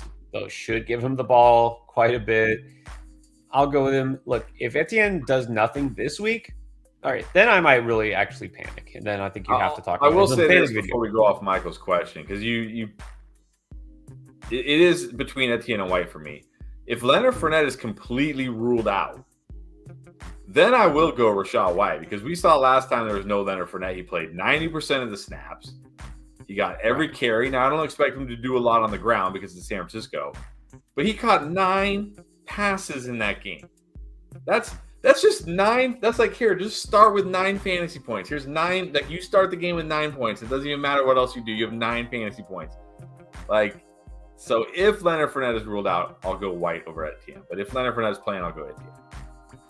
Yeah, that's a good point. If Fournette is out, I think it has to be White. But, I mean, you can see it's what we kind of suspected. We talked about Rachaad White all preseason, but kind of becoming that James White, where Brady now feels comfortable, and now he's the check down. He's the guy he's going to look to when everyone else is covered. So, all right, then let's go to Keo Dahui.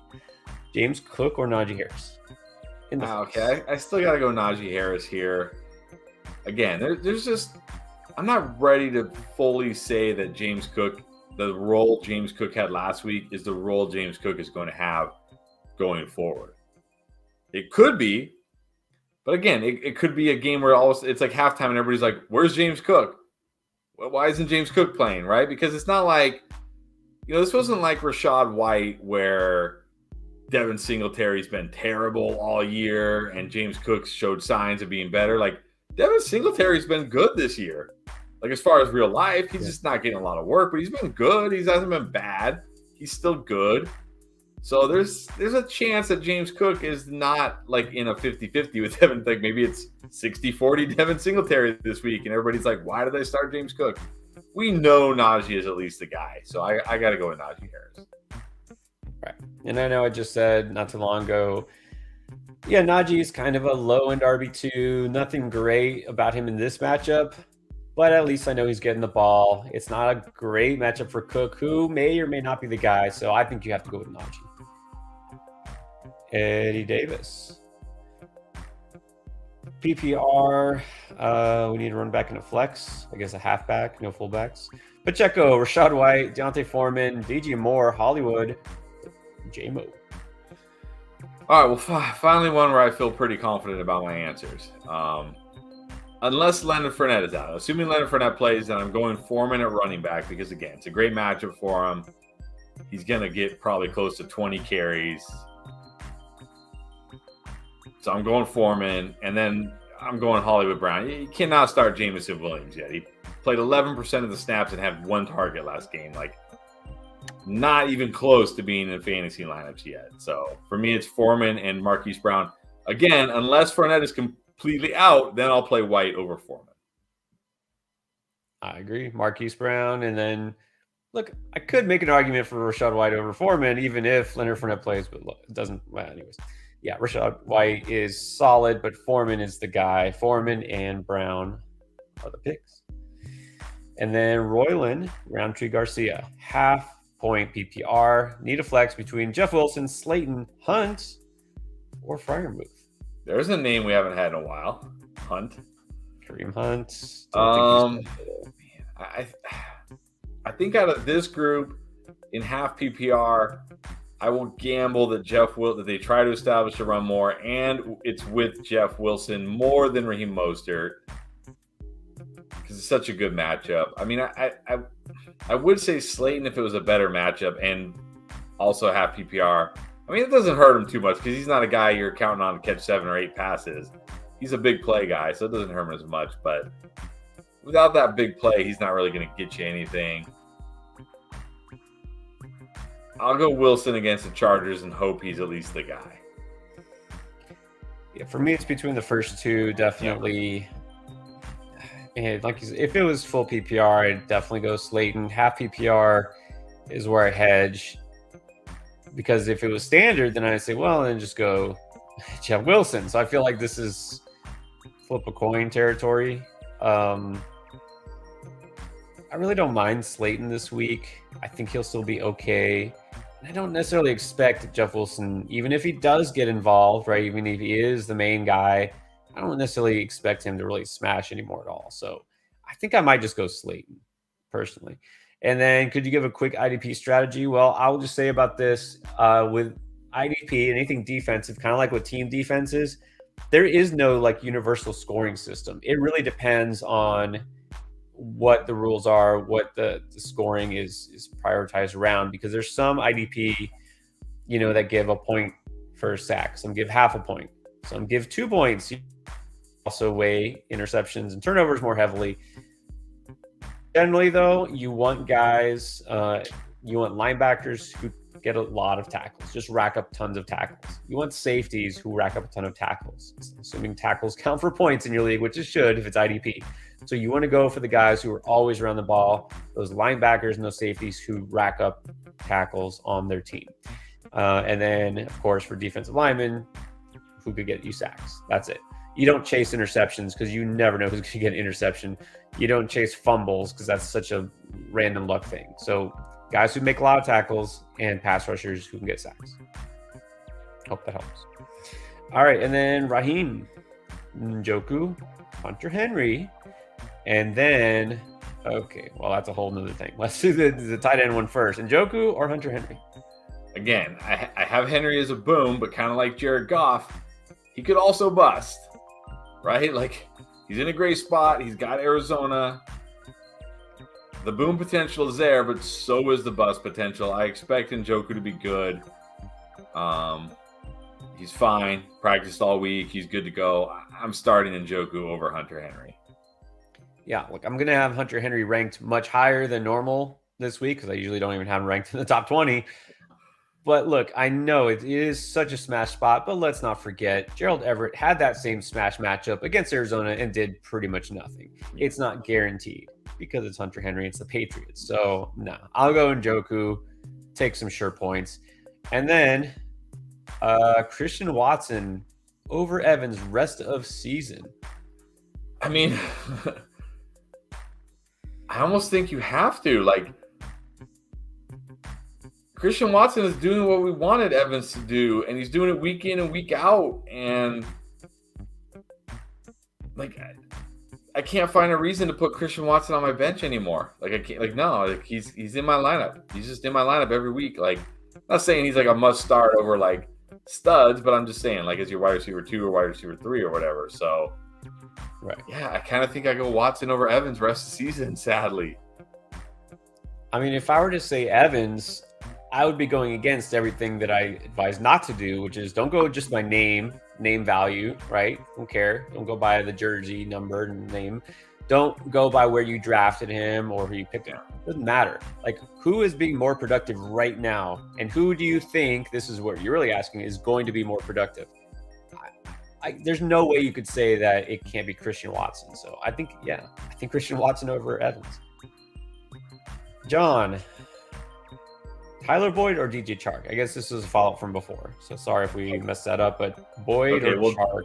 Well, then definitely DJ Chark. I am not trusting Tyler Boyd. Definitely DJ Chark. I like him. Definitely DJ Chark.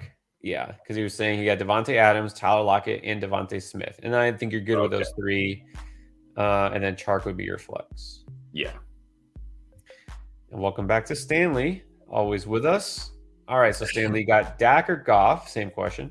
Yeah, we just answered this one, Stanley. Not sure if you saw it, but look, I like Goff this week, but I'm not benching Dak for Goff. That's too much. I'm playing Dak. Definitely going Dak. And then Foreman or Etienne. I mean, I like Foreman this week, but I don't know if I like Foreman more than Etienne. Again, like, let's not act like there's not risk with Foreman as well. So I'll still go Etienne over Foreman. Same thing again. Not loving Etienne, especially this week in this matchup, but I'll take a shot. Look, I actually, this is much closer than it should be, but it is. I know I'm kind of worried. Maybe Foreman's better, but I would stick with Etienne. Just one more week. Happy Paul, Rachaad White, Jamal Williams, or Travis Homer. It's full PPR. Well, I'm going White, especially in full PPR. Like, again, okay, Travis Homer, sure, maybe hits on like a 50-yard touchdown, but a lot of risk there. Like Jamal, okay, you've been getting your touchdowns every single week from Jamal Williams. And what have you gotten from him? 19 combined PPR points the last 2 weeks. 19 combined. Rachaad White has just as high as a floor with Jamal Williams, but he doesn't have to score a touchdown to reach that floor. Jamal has to score a touchdown. Like, he has to do it every single week. And even then, you're like, oh, thank goodness he scored a touchdown. He got me something. Nah, I'm going Rachaad White. Look, Rachaad White is scoring touchdowns. I mean, not obviously at the clip Jamal Williams is, but let's also remember Rachaad White only really started playing a couple of weeks ago, like, serious time. So, yeah, full PPR, I feel like pretty much every week going forward, you could put Rachaad White over Jamal Williams and definitely put both those guys over Homer. Bry, Garrett Wilson or Hollywood? I got to go Garrett Wilson. I mean, I like Hollywood, but, man, Garrett Wilson's on fire right now. Buffalo's secondary banged up. The defense is banged up. I'm not like scared of the secondary right now or this defense right now. I got to go Garrett Wilson.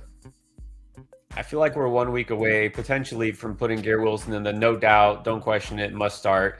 If he puts up numbers again, the only reason we didn't this week is because it's at Buffalo. I know that defense hasn't been as good, but still not an easy spot for him. Really, I'm not even worried about him or wherever the cornerback is. I'm worried about how is Mike White going to play at Buffalo. But yeah, Garrett Wilson, I think you have to still roll with him. All right, as we do keep catching up on the super chats, let's do some quickies, regular chat to answer some questions. Thielen or Slayton? Standard. Oh, definitely Slayton. Definitely Slayton. I mean, yeah. I'm not expecting like a repeat of what we saw against Detroit early in the season where they completely shut down Justin Jefferson and Thielen I don't even know if Thielen had a big game in that game. I think he was okay. But in standard scoring, okay. Slayton. I want to say, if I remember, Thielen had like 61 yards and a touchdown, but Thielen, I actually don't mind. Frankie, I don't mind Thielen this week, but I'm going Slayton. He's the number one guy there. And then Jose Andrade, start Pirine this week. No, can't do it with Mixon back. No, and he'll get a few touches. He's not startable, but don't necessarily drop him. No, don't drop him. John V, Mike Evans or Devontae Smith? I'll go with Smith. I mean, he's looked great lately. I like Smith. I've liked Smith before the season. He's been great this season. This offense is rolling. It's not the best matchup for him, but it's not a great matchup for Evans either, so I'll go Smith. I'm going Smith too. Again, not like Mike Evans is completely off the radar. Yeah. But Smith has been really good. I think he's just a little bit higher. And then need some tight end help. This is Mickey Welka. As you wait for Goddard, at least one more week, you have Ingram, but do you prefer Henry or Okonkwo? Which of those guys would you like best? I think I would play Henry over them because, like, Chig is fine, but Chig more like a floor play. And it's like, okay, do I want my like 8 to 10 Chig points or whatever, my 5 to 7 Ingram points? Or do I want to gamble on Hunter Henry giving me 2 or 25? You know what I mean? And I think it's worth it to try to shoot for that 25-point potential with Henry. So like, I do like Chig this week, but more like a floor play for Chig. So I'll go with Henry. Yeah, going with Henry. Again, I have them both bumped up this week in rankings, but Henry obviously has more potential. The matchup is just much better. I do like that you call it Chig points. That sounds like it should be a thing, right? Like a reward, Chig points. Yeah, exactly. All right, back to the super chats. Let's get to Alejandro Olivas. We need a running back and a flex. We got Bam, we got Pierce, we got Najee, Deontay, Homer, and then there's Pickens and James Cook. I think I figured it out. All the teams that don't need to win this week have like all the awesome running backs, right? Yeah, that makes sense. The teams that need to win are like, these are my running backs. Who do I start? Which I get it because I have a couple teams like this where it's like, I need to win. Who do I start? Bam, Pierce, Najee, Foreman, Homer, Pickens, James Cook. I'm gonna go Foreman and Najee. Yeah, we talked about the guy, but that actually makes a lot of sense. Yeah, why these running backs? These are a lot of waiver wire running backs. So these are the teams that don't know who to pick because you had to pick up guys off waivers. So, and look, smart.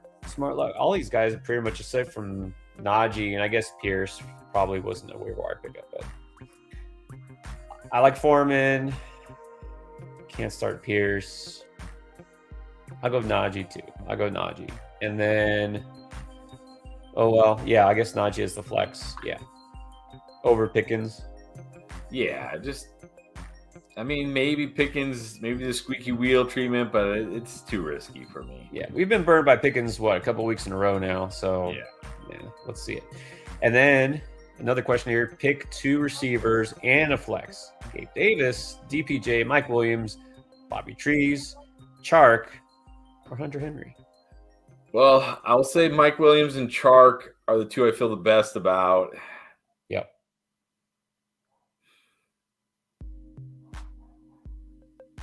I mean, I don't think Gabe Davis is startable, especially against the Jets. I kind of like DPJ, but I'm not going to put him over Mike Williams. I think I put DPJ over Robert Woods and Hunter Henry, though. Yeah, I'm not starting Robert Woods. And then Henry, like as a tight end, if you need him, but not over these receivers. Yeah. So probably 2 receivers, you go Williams and Chark, and then at flex, DPJ? Yeah, DPJ. Yeah, that's what I would do. All right, let's do. Is this a thing? I don't know this, but by the way, for a couple of reasons, I like the name. This sounds like your fantasy league's name, Jefferson's Justice League. Is that what this music is? Is it from? No, it's actually so we're using StreamYard, and this is some music StreamYard had royalty-free music in there. And it's called "Feeding the Ducks." Feeding the Ducks. Yeah, but I think I remember the part you're talking about, like at the end, he's wearing the thing. The classic movie, like one of the best comedies ever. Yeah, so trust me, we'd have a whole soundtrack. We actually, if you're in the Discord, we have there's a Fantasy Endgame playlist on Spotify put together from some of the favorites of people in our community. You know, we talk sometimes about music. A lot of people like to post their food. That's the thing. Yes. Austin made some sweet-looking cornbread yesterday. Anyways, get in there. Jason, what's up? All right, Jason wants to know 1 point PPR need 3. Evans, Cooper, Williams, Moore, or Juju?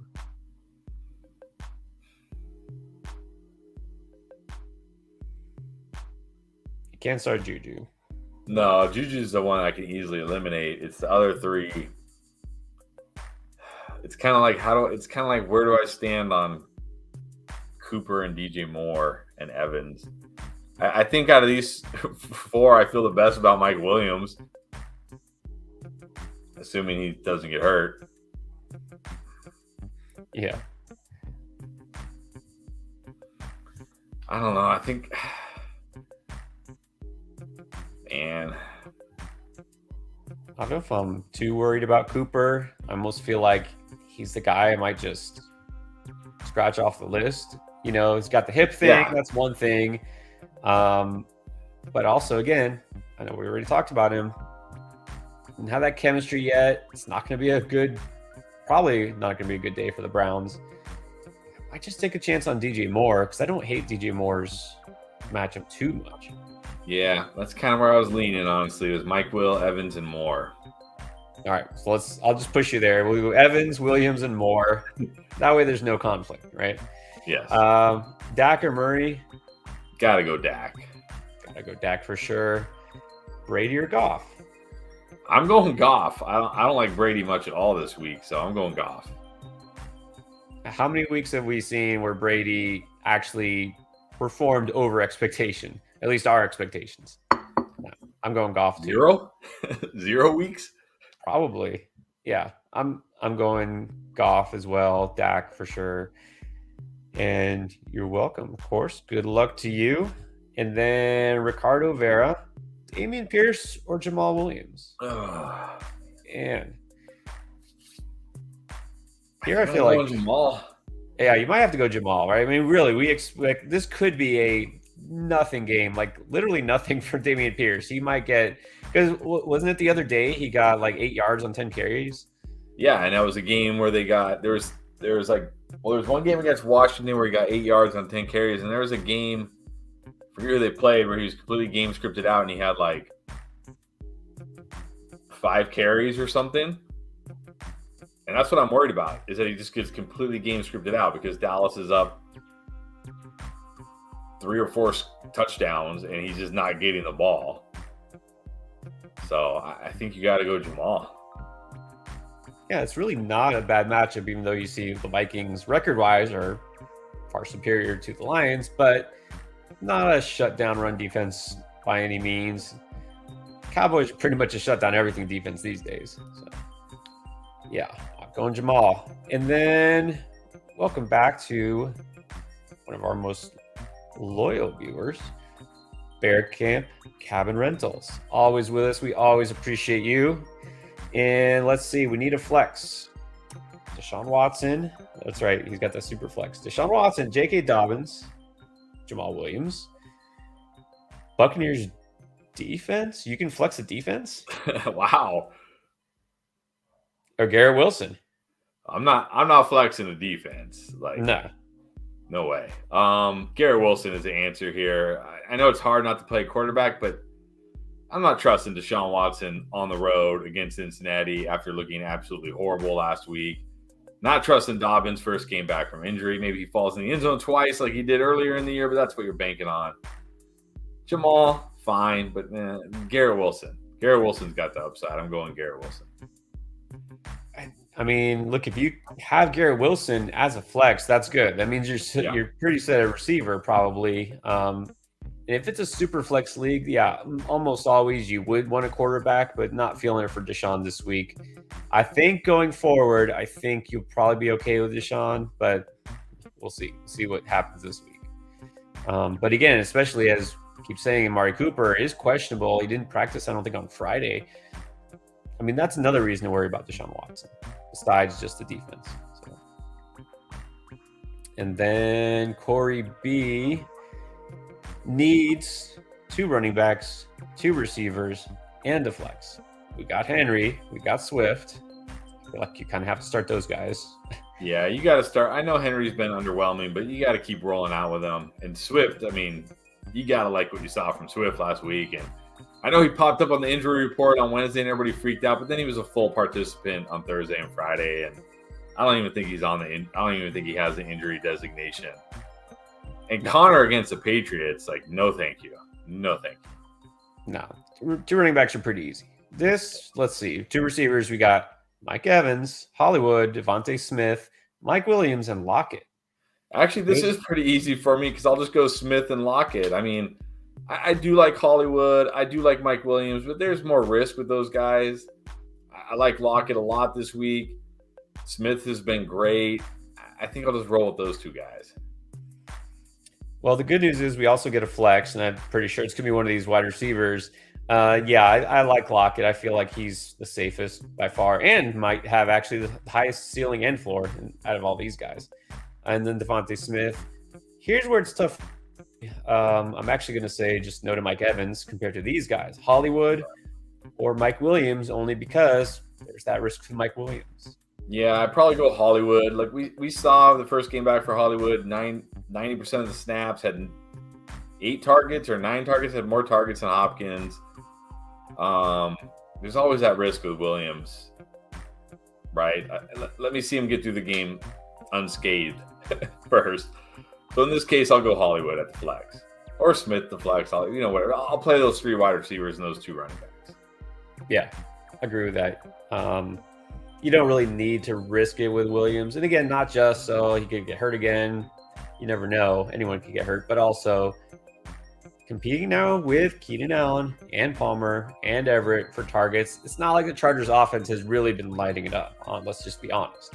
And the Dolphins have gotten better with their pass defense lately.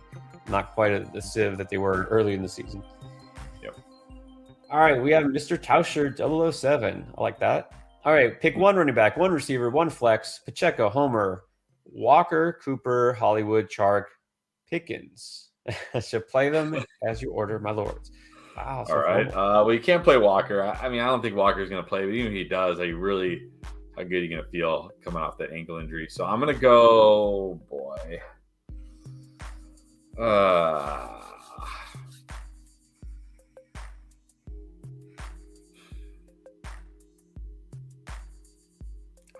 I almost feel like you have to play Pacheco over Homer. Yeah. We really don't know what we're going to get from Homer. Yeah. Again, we don't love Pacheco, but I feel like you have to play him over Homer. Yeah, you're going to get 15 carries, a chance for a touchdown, hopefully. We don't know. Like it could be Tony Jones the lead back. It could be a 3-headed committee. We don't really know. So yeah, I think you got to go Pacheco. Man, I guess at wide receiver I'm going Hollywood. Don't want to have to risk it with Cooper, but now the question is, can I flex Chark over Cooper? That is the question. I mean, I might do that even if Cooper's a full go, because again, not a great spot. All the things we keep saying about Cooper. Yeah, Pacheco has to be the running back. I would go Hollywood too. I mean, I don't expect necessarily Chark to have a big game, but we know the potential is there, and that's what we look for. I feel like there's a better chance he does have a big game than Cooper. You kind of sold me on Chark earlier this week, talking about. I'll go with Chark. All right, I'll go Chark. I'll make it easy on you. I'll go Chark. It's close between him and Cooper this week. All right, in exactly that order, though. No, just kidding. Yeah. Thank you. Good time to remind you, you could give us a like, you could subscribe, you could become a patron, all ways to support us if you appreciate what we're doing, trying to help you guys win. We have still about an hour left, and we're going to stay here until we answer every super chat at the very least, and then we'll answer some other comments as well. We're trying to catch up. I know some people are saying, posted my comment a while ago. We're playing catch up as always, guys. We have a ton of comments. You scroll through the comments list if that's possible. You'll see exactly how many questions we get. So we're trying, but stick with us, guys. We'll be here for a while. Derek Just, welcome back. Got 3 players banged up, full PPR. Okay, so that's good that you're in the playoffs, but of course you want the win. You want the best record ever. All right, so DPJ, Ayuk, or Slayton? I'll go Slayton here. I mean, the answer should be Ayuk, but I need to see him with Brock Purdy first. I mean, he got targeted last week, but he didn't catch anything because it's Brock Purdy. So, I know it's a tough spot for Slayton, but he's got that big play upside, that home run ability. Peoples-Jones is okay, but out of this group, I'm gonna go Slayton. Yeah, I mean, it's really not a good matchup for Slayton, as we keep saying, but he's the guy there. He's been getting by. He's actually presented a pretty decent floor, but it's really not a good matchup for any of these players. So, these guys are all really close. And again, I kind of like DPJ, but more as like a sneaky flex. I think you could do better. I'll go Slayton. And then Con Dog 2002.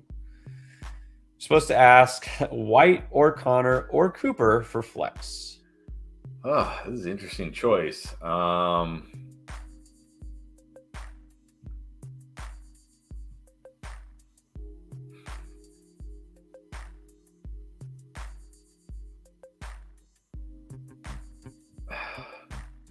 just feel like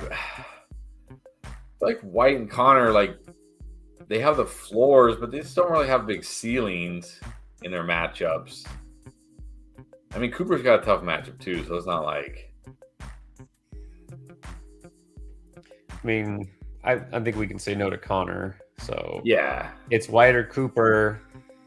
I don't think I could play. I don't know. I don't think I could play White over Cooper unless Leonard Fournette is completely out. I don't know. Like, I mean, I like White this week, but I mean, I'm not expecting like a huge Rachaad White game. Like Cooper could bust, of course, but Cooper could also, hit on one big play. So I think I got to go Cooper. Unless Fournette is completely out, then I'll go White. Yeah, I might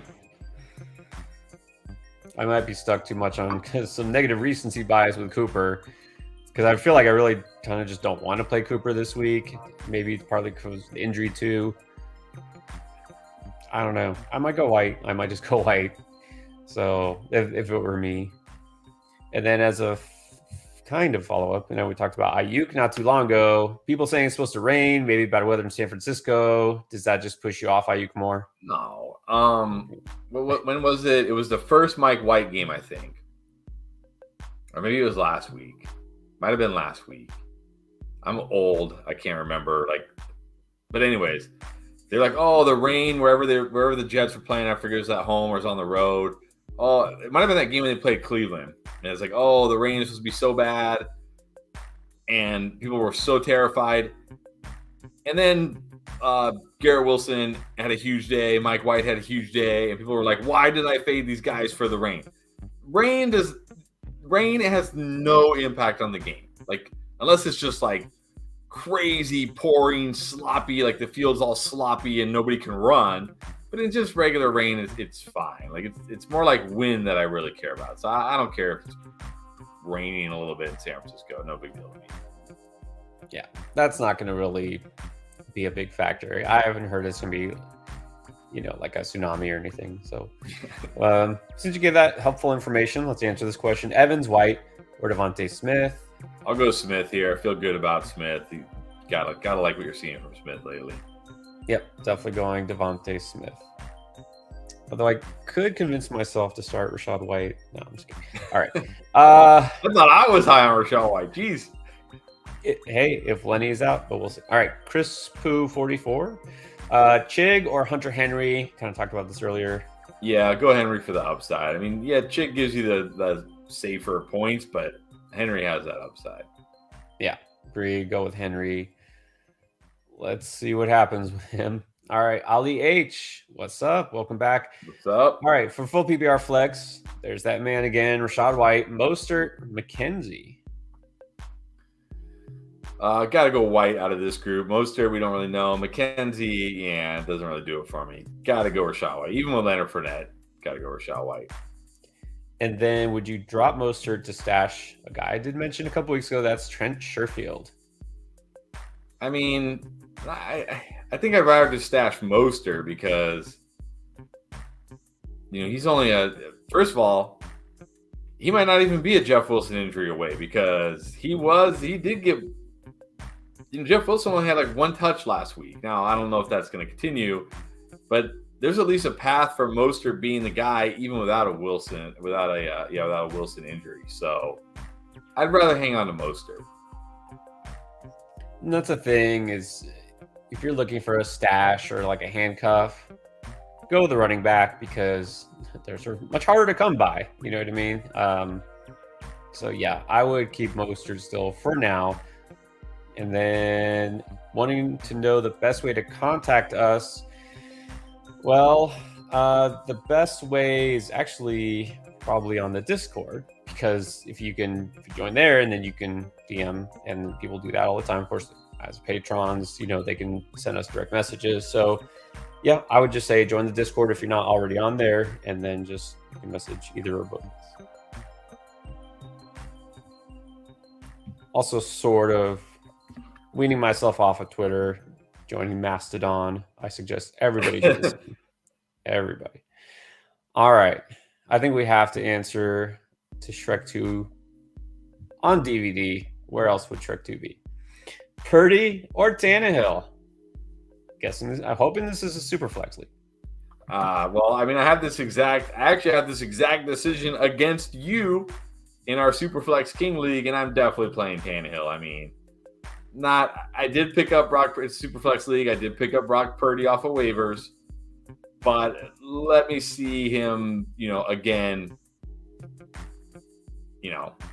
When the team has a full week to prepare for Brock Purdy, Tannehill against Jacksonville. I wish Burks was playing, but still, I'm going with Tannehill.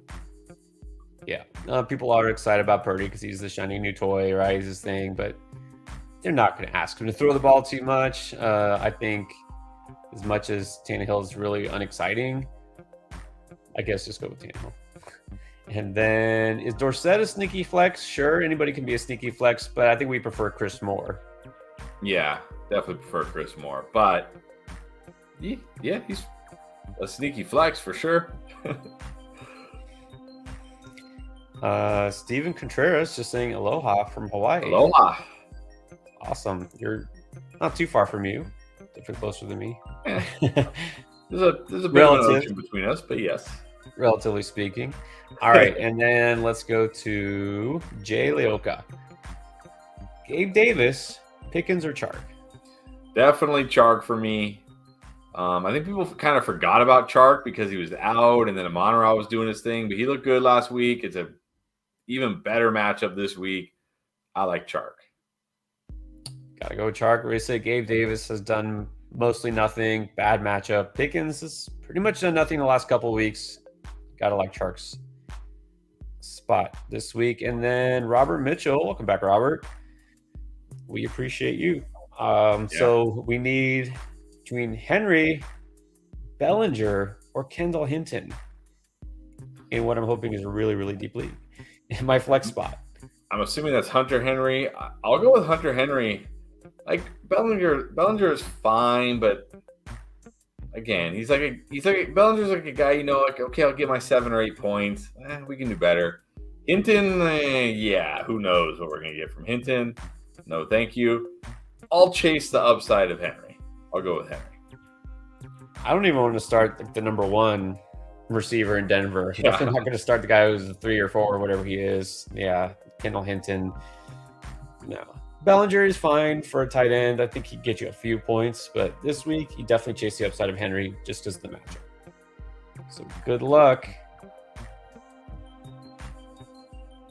Okay, is it safe? Dudone, welcome back, Dudone. Is it safe to play Knight over Pierce?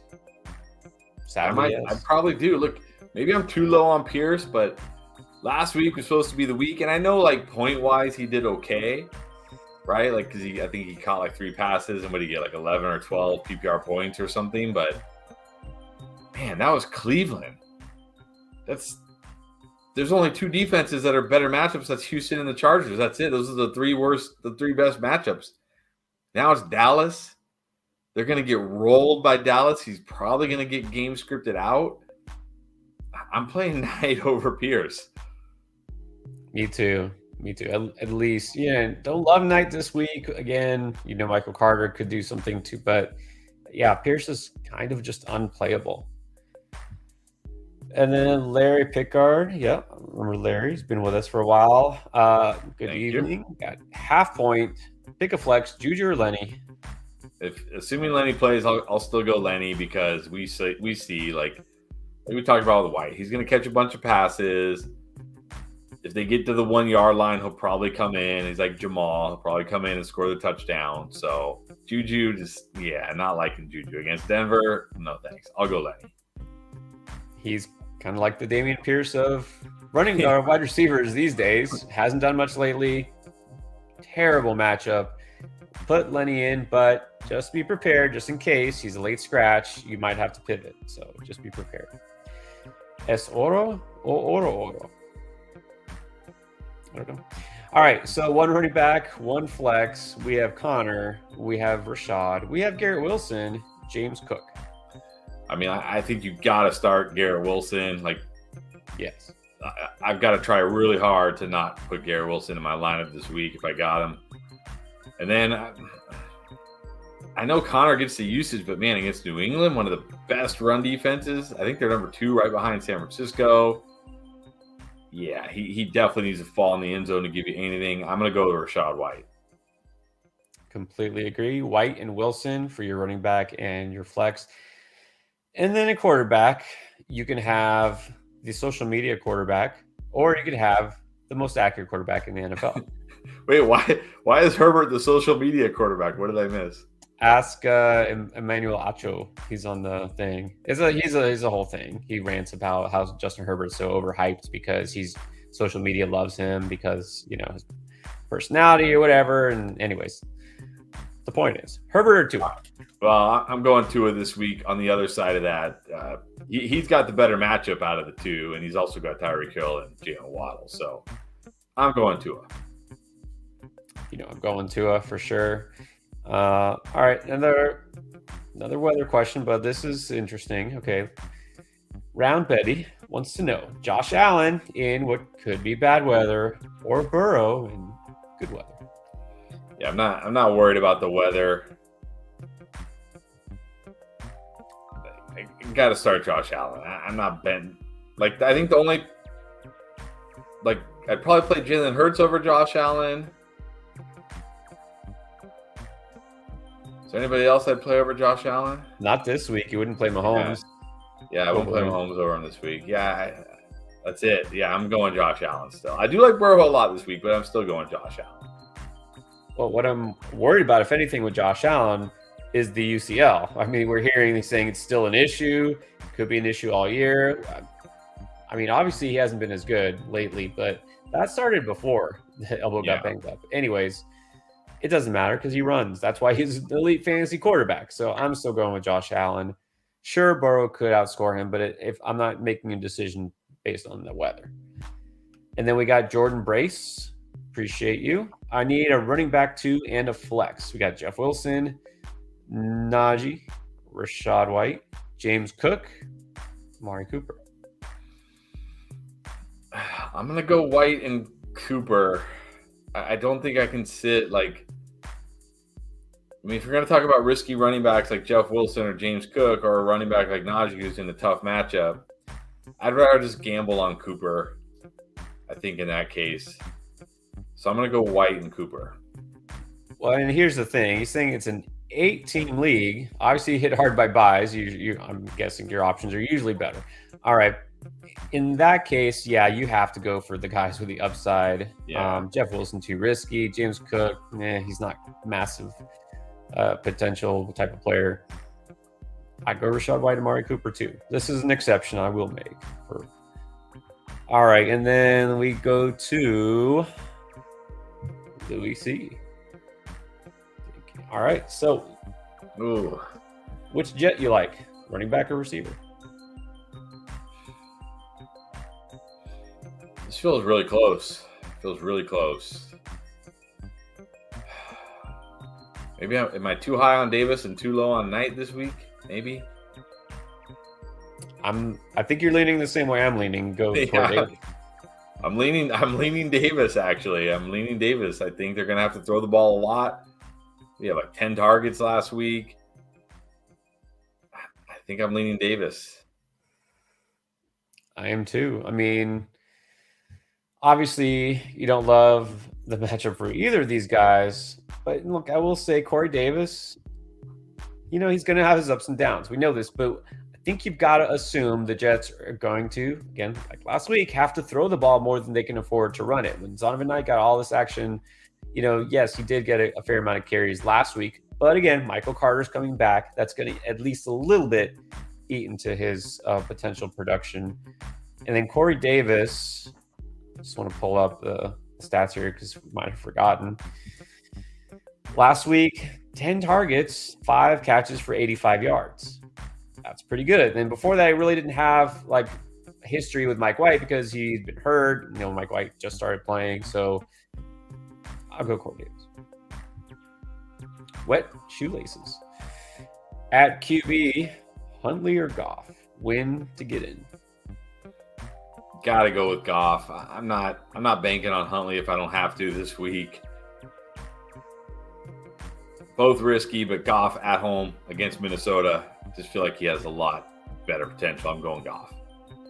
Yeah, not trusting Huntley too much. Goff really has boom potential. You saw how well he played last week. Again, I know this is not exactly the same matchup, But again, we're looking for volume, right? I don't care if the Lions win. I don't care if he, throws an interception or two. I care if he racks up yards and touchdowns, and he definitely could do that. So yeah, I'm gonna go Goff. All right, I'm feeling another quick lightning round coming on. Let's do some regular chats. Dak or Goff? I mean, Dak. Definitely going Dak. Again, like Goff a lot, but not more than an already, no doubt, elite quarterback. And then we got Kevin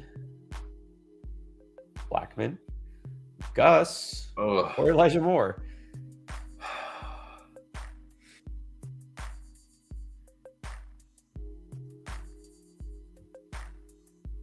Digging deep.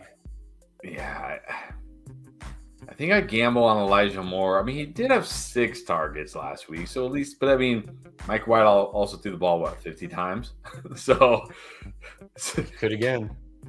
I mean, could. Guess with J.K. Dobbins back now, yeah, I don't think Gus. I think I'll gamble Elijah Moore. Yeah, I don't think he's startable with Dobbins back. They're going to give Dobbins the ball quite a bit. Not loving the Ravens offense in general anyway, so I'm going Elijah Moore. And then DJ Moore or Cooper. This is from Stanley Krupinski. Yeah, I think I'll bench Cooper in a tough matchup with a bad Deshaun, not 100%. I don't love DJ Moore, but he's got Sam Darnold. I guess I'll go DJ Moore. I'm worried about Cooper in this case. I will prefer DJ Moore. It is really close here, really close. Yeah, I'll go Moore and a rise. Steve, Burrow or Tua?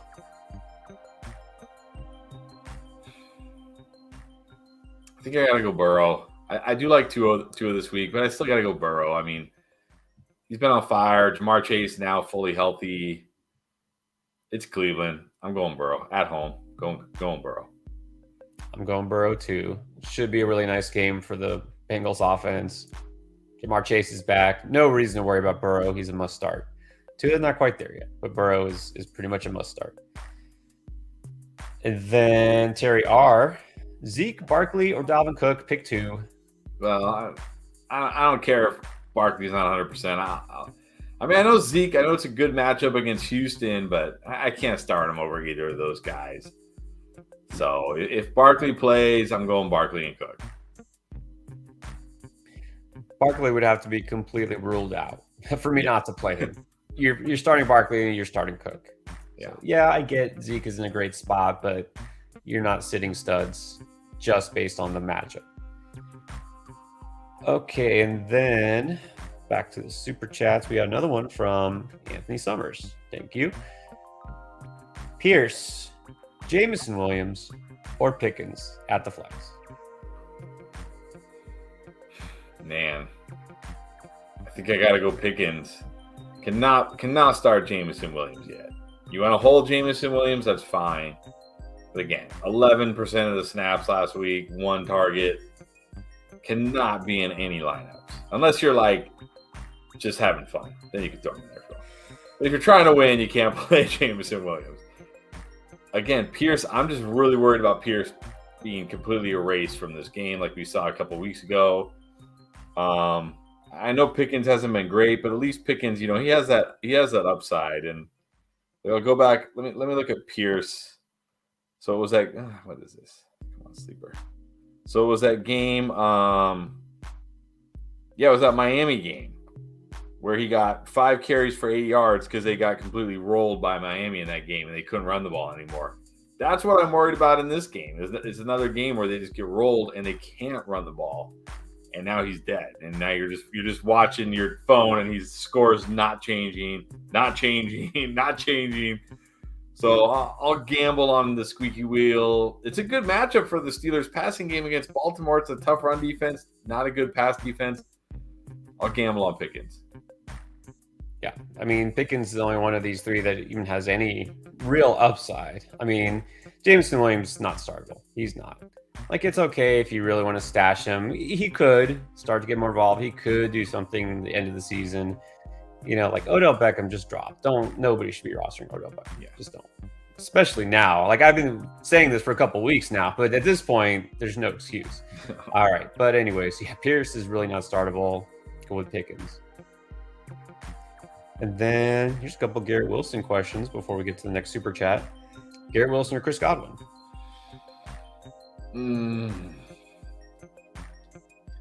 I do kind of feel like this could be a game where Godwin has a lot of catches, but kind of like what we saw last week, I don't feel like he's going to have like a huge yardage game. And like we saw last week, I mean, he had a bunch of catches, but he didn't have a huge game because he didn't score a touchdown and he didn't rack up tons of yardage. So I think I still got to go Garrett Wilson. Yeah, and you know, I was close to feeling like a Godwin boom game coming this week, but I took a step back and I really examined the Buccaneers situation, and like he's definitely startable, right? He's definitely a guy that you, for the most part, you want to start, but I can't bench Garrett Wilson for him. And then especially we're one step away from putting Garrett Wilson as a no-brainer. Like, you know, so I go Garrett Wilson in this case. And then I think probably the same thing here. Sean McCarthy, Garrett Wilson, or Christian Kirk. I mean, I do like Christian Kirk this week, but again, like I can't bench Garrett Wilson for these kind of guys right now. I got to start Garrett Wilson. Yeah, got to start Garrett Wilson for sure. So, yes, to both of those. And then now George Brennan, what is up? Welcome back. What's up, George? So here's the roster. Is this setup good for the playoffs? Tips, backups. So let's go through it. Got Mixon, who's back, thankfully, because Walker's out. Monty's on bye, but you can start Rachaad White. And then Pacheco and Homer. Running backs look pretty good overall, I'd say. Adams, Brown, Christian Watson. Okay, I think I remember this. I think I remember this roster. I only see 3 receivers. Is that a problem? I mean, it could be, but look, this is the fantasy playoffs. Benches hardly matter at this point, right? Because you're not going to win with anybody on your bench. You're going to win with your starting lineup. And, like, if you lose Devontae Adams, see you next year. Like, tough break, but I'll see it. You know what I mean? Like if you lose Devontae Adams, you've got Corey Davis or, you know, DJ Chark on your bench, you're done. You're done. It doesn't matter, right? Like, so like benches at this point should be like guys with huge upside.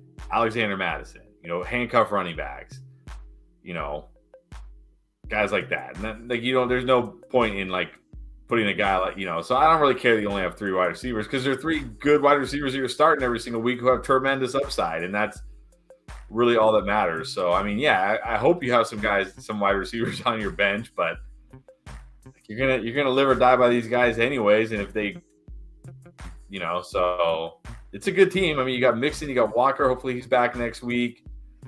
You know, Monty can fill in. Monty's got some good playoff matchups. White can fill in. Pacheco can fill in.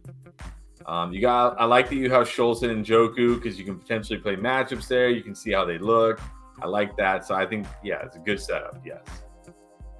Yeah, and I see what you're saying. I mean, look, buys are going to be over. Yeah. Your receivers you have right now, nobody's hurt. And so if you got 3 pretty much must-start receivers here with Adams, Brown, and Watson, like, what does it matter who your 4th receiver is? But I would just say running back, yes, you generally want to have depth at running back more so. Look what happened. Look, Mixon missed last week. Walker's missing this week. You know, you can start White, but I would just say since you don't really need to start Homer this week, you could probably just drop him and then pick up, you know, a flyer receiver, somebody who at least gives you depth. Like if a Darius Slayton type is out there, yeah, you know, get him. I wouldn't drop him, you know, to pick up like Robert Woods or anything. So yeah, no. All right, but you're good. I think you're good. You know, going forward, again, assuming Kenneth Walker does come back and he's playing next week, you're just rolling with him and Mixon, no questions asked. And of course, those 3 receivers, and then play matchups at tight end. But I think you're good. Jonathan Carey, Pickens or Palmer? I'll gamble on Pickens. I'm not feeling a big Palmer game with Williams back, Keenan healthy. That's the other thing. Remember that game when Mike Williams got hurt? Wasn't that the first game Keenan Allen was back too? If I'm not mistaken. I think it was, yeah. So it's like, yeah, Josh Palmer had a nice game that because remember a lot of people benched Josh Palmer that week because like, oh, Mike Williams and Keenan Allen are back. I need to bench him, and he had a nice game. But Mike Williams got hurt like on the first series, and Keenan Allen, it was like his first game back. He only played 60% of the snaps. Like, yeah, I'm not feeling a big Palmer game. I'd rather gamble on Pickens, squeaky wheel, good matchup, more upside. I'd rather just gamble on Pickens. Agree.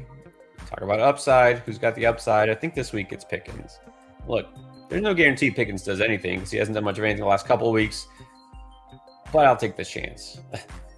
All right, and then there's low gods.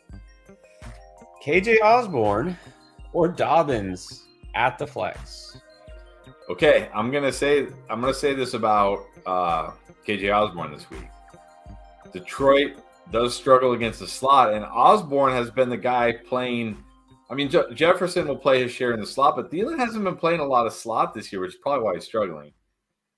Osborne gets quite a bit of run out of the slot. I think he's got sneaky upside this week, especially if Okudah, shadows Jefferson like we think he will. I'm gonna go Osborne. I go Osborne too, mainly because I'm just gonna flat say no to J.K. Dobbins. Well, that too, but yeah. I mean, you're just needing a touchdown, right? Hopefully he gets in, but no.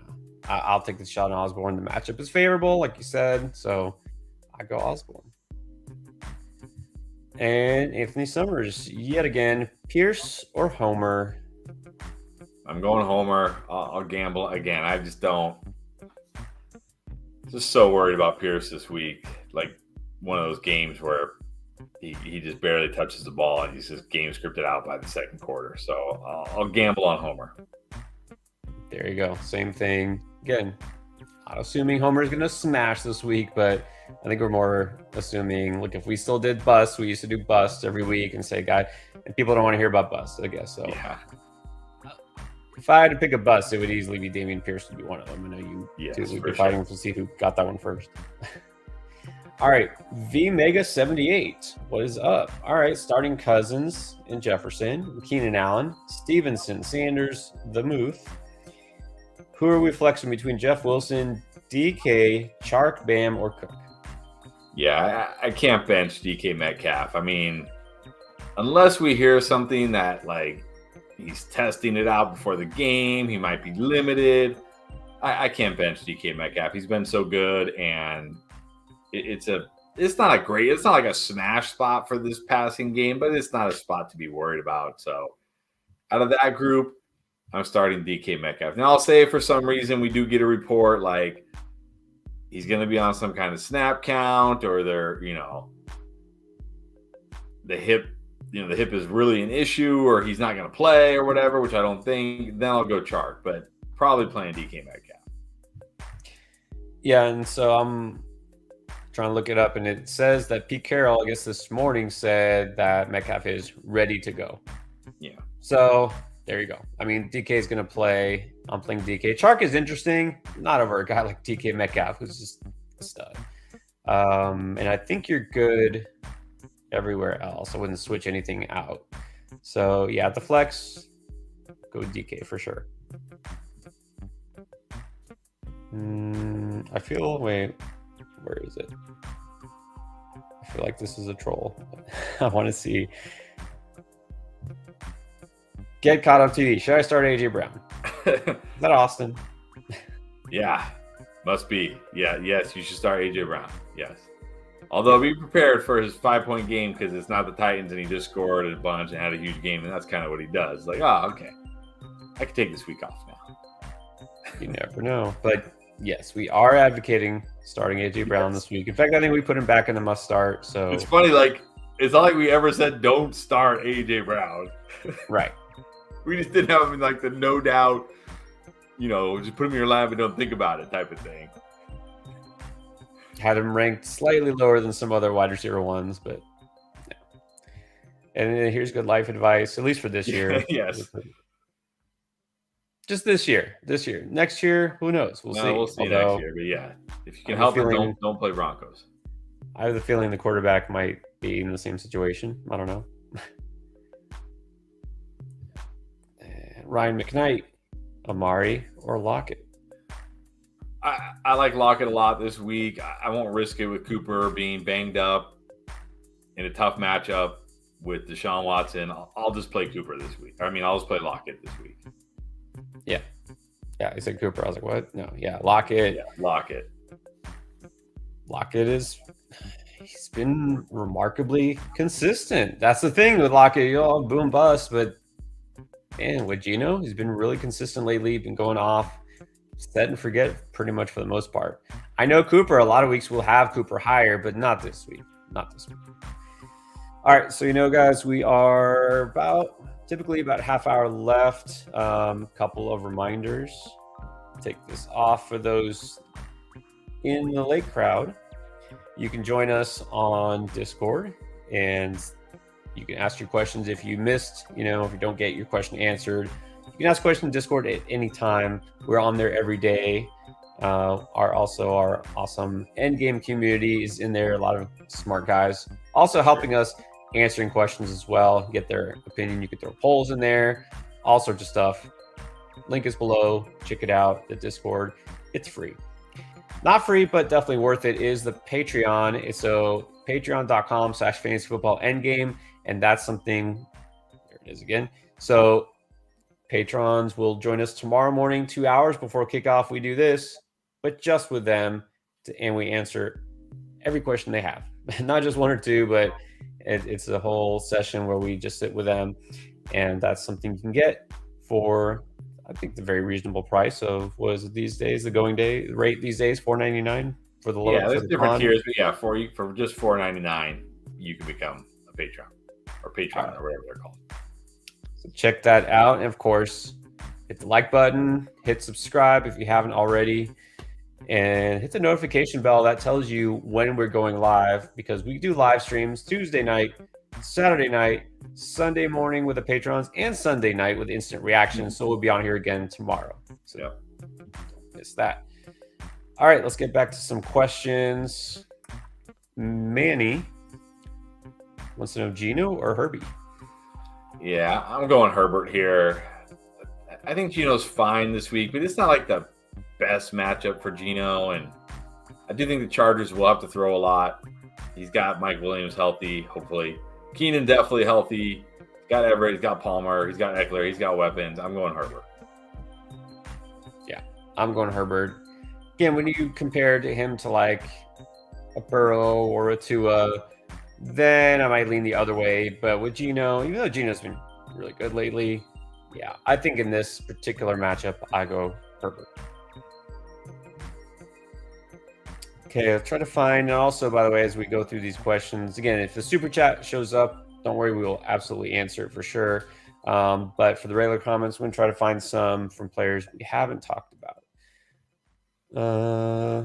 Let's go to Sarp Erden. Sarp is always with us as well. Jerry Jeudy or Devontae Smith? Definitely Devontae Smith.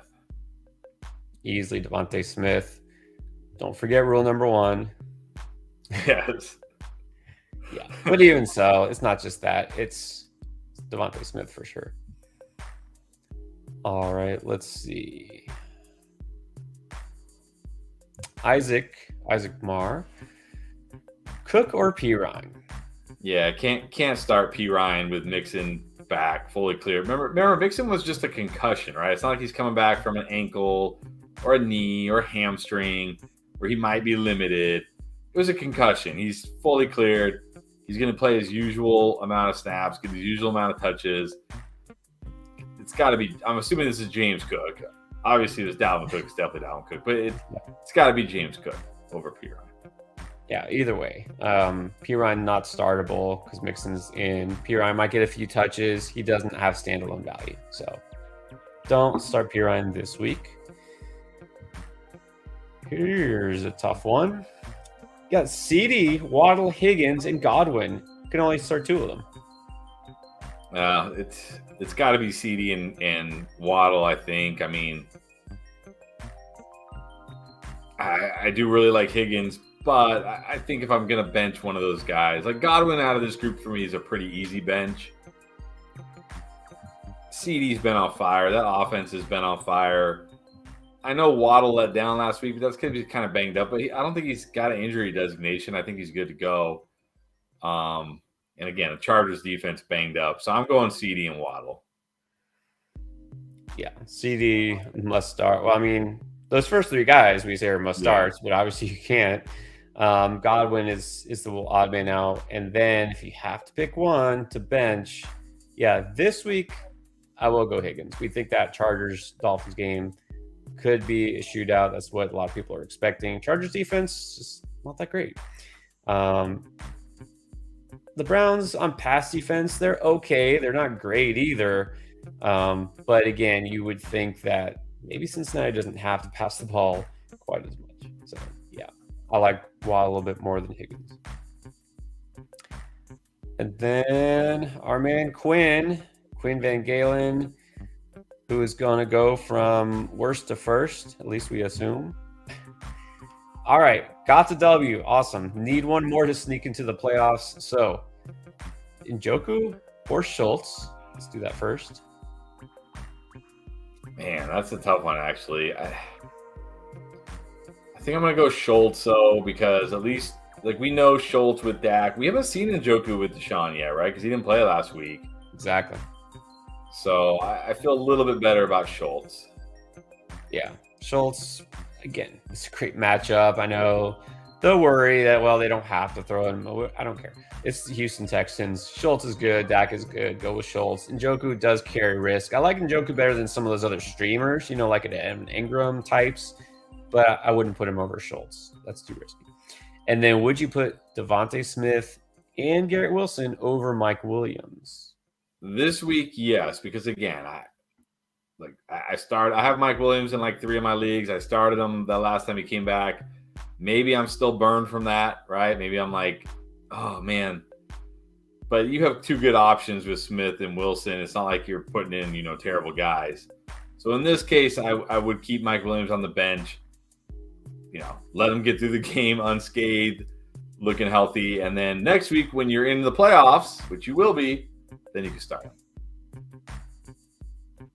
Garrett Wilson, again, if you, join late, just keep saying he's so close to being in, no doubt you must start. I mean, you would really need elite guys to put over him. Mike Williams, I mean, let's face it, he's not really one of those elite guys. He's not the Devontae Adams, Jamar Chase type. He's going to be boom bust, and Keenan Allen is back, and there's the risk of the ankle. So again, you don't need to, try to force him over those 2 guys. Those 2 guys are really good.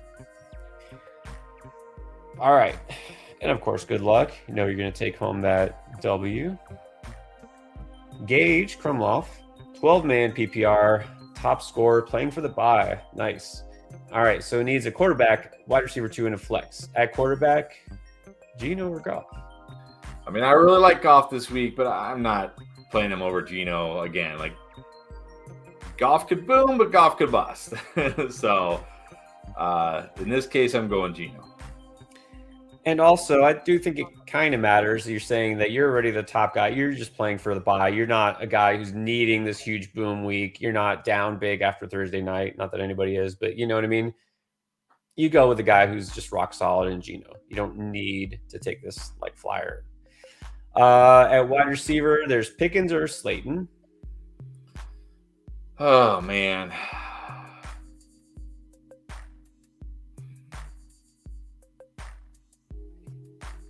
I think it's got to be Slayton.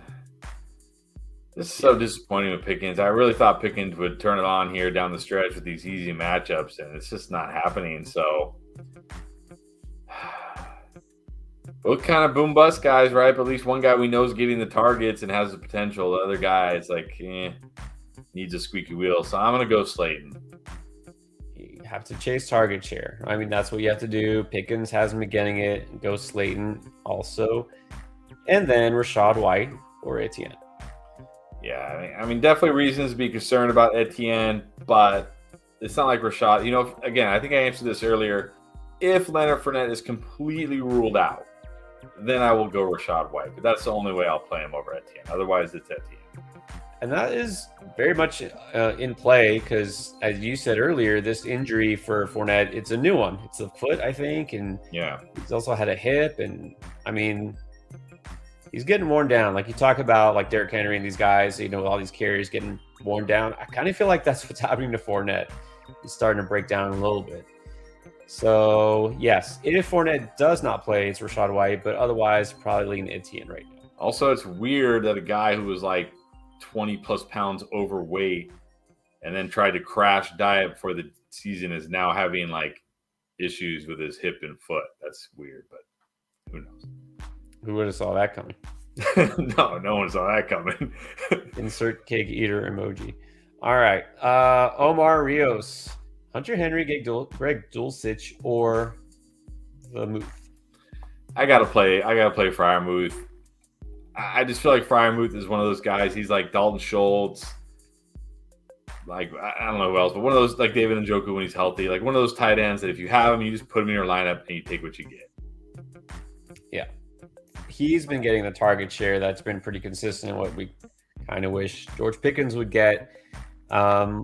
Yes, Hunter Henry has this upside based on the matchup, but again, this is a guy that shows up once every few weeks, fantasy wise. I'm sure he plays hard and all that, but I'm just saying, fantasy wise, you're not going to count on him. At least you're getting something from Freiermuth. So, yeah, I think it has to be Freiermuth.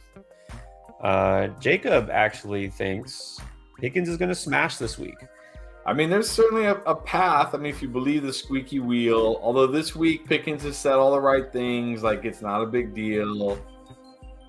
It's not like he's been complaining in the media or anything, and it's definitely a great matchup. I mean, the smash potential is there. Don't get me wrong. Man, the smash potential has been there a lot, and it hasn't happened. So, yeah. It was definitely there when they played Atlanta a couple weeks ago. Yeah, 2 targets. That was like one of his worst games of the season. And that's the thing. Again, Freiermuth is getting targeted now. As of the last couple of weeks, Deontay Johnson is getting targeted. George Pickens is not getting targeted. He'll get more, but still, no. Look, maybe he does smash. We'll see. I'm not ruling that out. That's not at all being dismissive, but just want to throw that out there. If it happens, Jacob called it. Trigger Trey, what is up? How confident should I be starting Jeff Wilson this week? Not very. Because like I said, 2 weeks ago I guess it was 3 weeks ago, but they had the bye, I think, in there. But 2 games ago against Houston, with Raheem Mostert completely out of the game, when everybody, including myself, was like, oh my gosh, Jeff Wilson's going to smash. He did not smash. He came a long way from smashing, actually. And then last game, what do we see? We see 1 carry. We see more Mostert. Not that there was a lot of Mostert. Not like Mostert was heavily involved, but more Mostert than Wilson. But, man, it's the Chargers. So, I would say, my confidence level is at maybe, 40%. I'll say I'm slightly more optimistic, but I put it maybe 55%. Maximum would be 60. I think he's startable. Of course, obviously, we don't know what we're going to get. He barely touched the ball last week. In fact, he really didn't touch it once. And, yeah, everything you just said. I just feel like the potential for a bounce back is at least there, not just because the Chargers' run defense is atrocious, but also apparently he was cramping last week and then they just kept him out, and that's why he didn't carry the ball. And it was a terrible matchup. So, it depends who you're putting in instead of him, right? It just depends your options. And then that kind of goes to this next question: who should I drop Sutton and Cordell Patterson for? It depends who's out there. Yeah, it depends who's out there, but I would certainly, if Alexander Mattison is out there, I would certainly pick him up.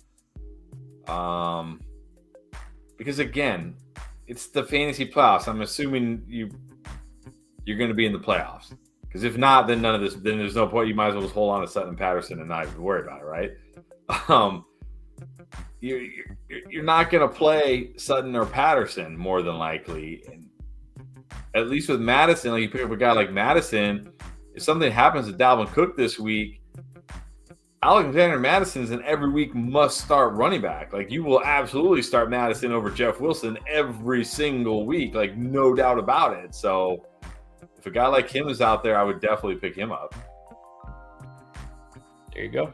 And yes, even Kareem Hunt, honestly, even Kareem Hunt. I know people are like, oh, he hasn't done it. This is the funny thing. It's like people like Madison. It's like we know Madison is just a handcuff.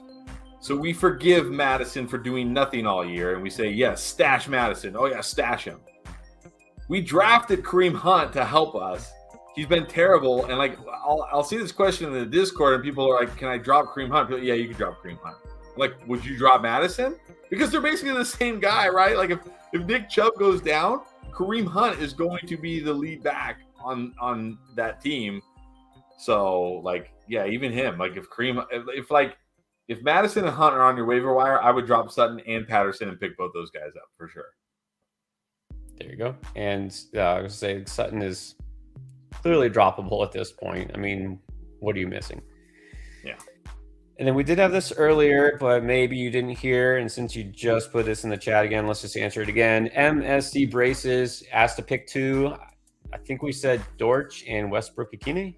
Yeah, those are the. I mean, I'm going to use the term "like" loosely here, but those are the guys I like out of that group. The lesser of the evils here. All right. Jorge Alfonso Sepulveda Cadena. In standard, Palmer, Chark, Zay Jones, James Cook, or Jeff Wilson. Just pick one. I mean, standard. Yes, it should be Jeff Wilson. Mm-hmm.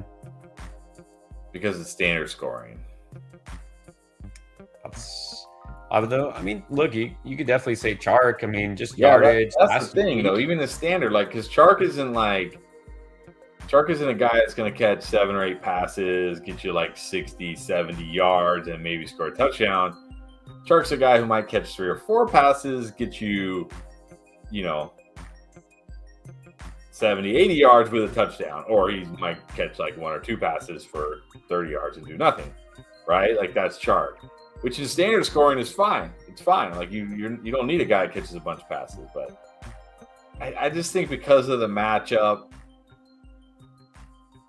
I think I'm going Wilson.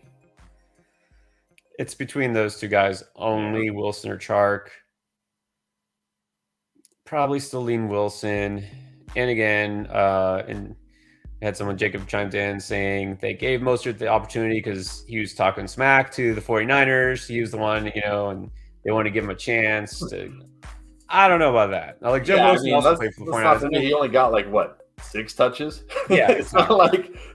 I don't think that's all there was to it. But anyways, I think this could be a Wilson bounce back game. But again, bounce back being a relative term, not 100 yards and a touchdown, kind of bounce back, maybe like 60-ish yards. But he does have touchdown upside. That's what you're looking for. Standard league, yeah, you want yards and touchdowns. So slight lean to Wilson. AMC Machine, J.K. Dobbins or Travis Homer? I'm going Homer. I don't care. I'm not trusting Dobbins' first game back from his second knee procedure. Maybe that first game this season, he falls in the end zone twice and everybody loses their mind. But I'd rather gamble on Homer. I'm going with Homer. Same thing. No interest in Dobbins. Take a chance on Homer. Almost positive that Walker and DJ Dallas aren't playing. So we should see a decent amount of Homer. Let's see. If Saquon sits, don't think he's going to sit, but look, could happen, right? Pre-game, setback, whatever. Do you roll with Breida?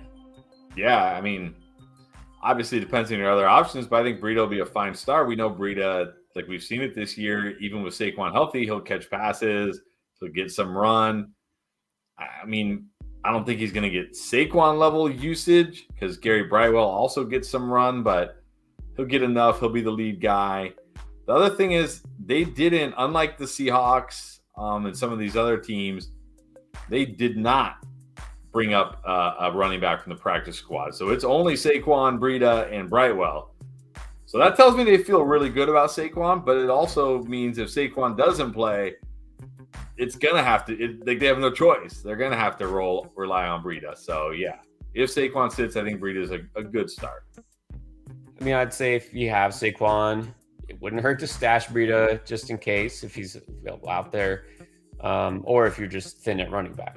Breida's another guy, like going back to Hunt and Madison. I don't know if Breida's quite on the level of Hunter Madison for me, but he's right there, like another guy that like should be on rosters right now. Like there's no point in holding like we're getting questions about guys like, I don't know, like who are some guys that we're getting questions about? Jerry Jeudy. Jerry Jeudy or Josh.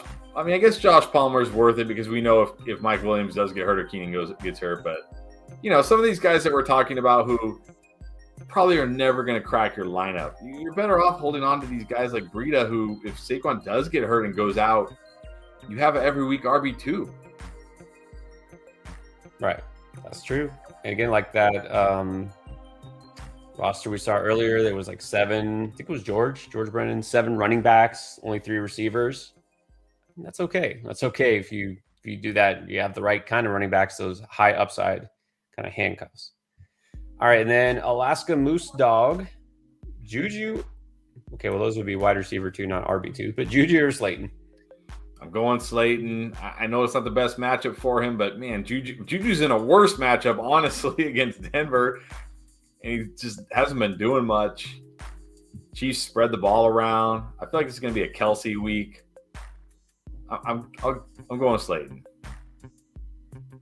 Going Slayton too. Just again, I feel like Juju's pretty much unstartable. Again, there's always a possibility you don't have anybody better, but hopefully you do. And Slayton, I think, is a little bit better. All right, so we only have a few minutes left, guys. We've been here almost 3 hours. We are going to do now the official lightning round, try to get some questions from players that either have fast answers or we haven't talked about yet. And we definitely not talked about these guys. Paul Bird wants to know Mike White or Mac Jones? I know one thing about the Cardinals is they've been really bad against quarterbacks and passing, but man, I don't think I can start Mac Jones. I'd rather gamble on Mike White getting into like garbage time and having to chuck it 40 times. He's got Garrett Wilson. Mac Jones has Devontae Parker, I guess. Hunter Henry. I'll go with Mike White. I'll go with Mike White too. Again, not necessarily assuming he'll put up good numbers against Buffalo, but I feel like the volume, kind of like last week, could support him to get some yards. Let's just hope that he actually throws a touchdown this game. But yeah, I definitely feel better about Mike White. What about Debo or DK in half PPR? Oh, man. I think in half I'll go DK because definitely feel like there's more touchdown potential for DK. And, the thing about Debo with Brock Purdy is, he might get a lot of screens, quick slants, quick hitters, but that's not a good way to rack up yardage. That's a good way to rack up PPR points. It's not really a great way to rack up yardage. So I think I'll go DK. I'm going with Debo kind of tentatively this week just because I feel like a big game for him could be in store. So both good picks. I don't think you're going to go wrong here. I don't feel like DK is going to have a bad game, but I'm going to lean Debo. What about guy I know we haven't talked about is Hubbard. That would be Chuba, I'm guessing, or Homer. I can't play Chuba. I mean, what have we seen from Chuba this year where it's either all Dante Foreman or they're not running the ball, and Chuba's not really catching a lot of passes. I don't know. Maybe that changes with Sam Darnold, but probably not. I'll gamble on Homer.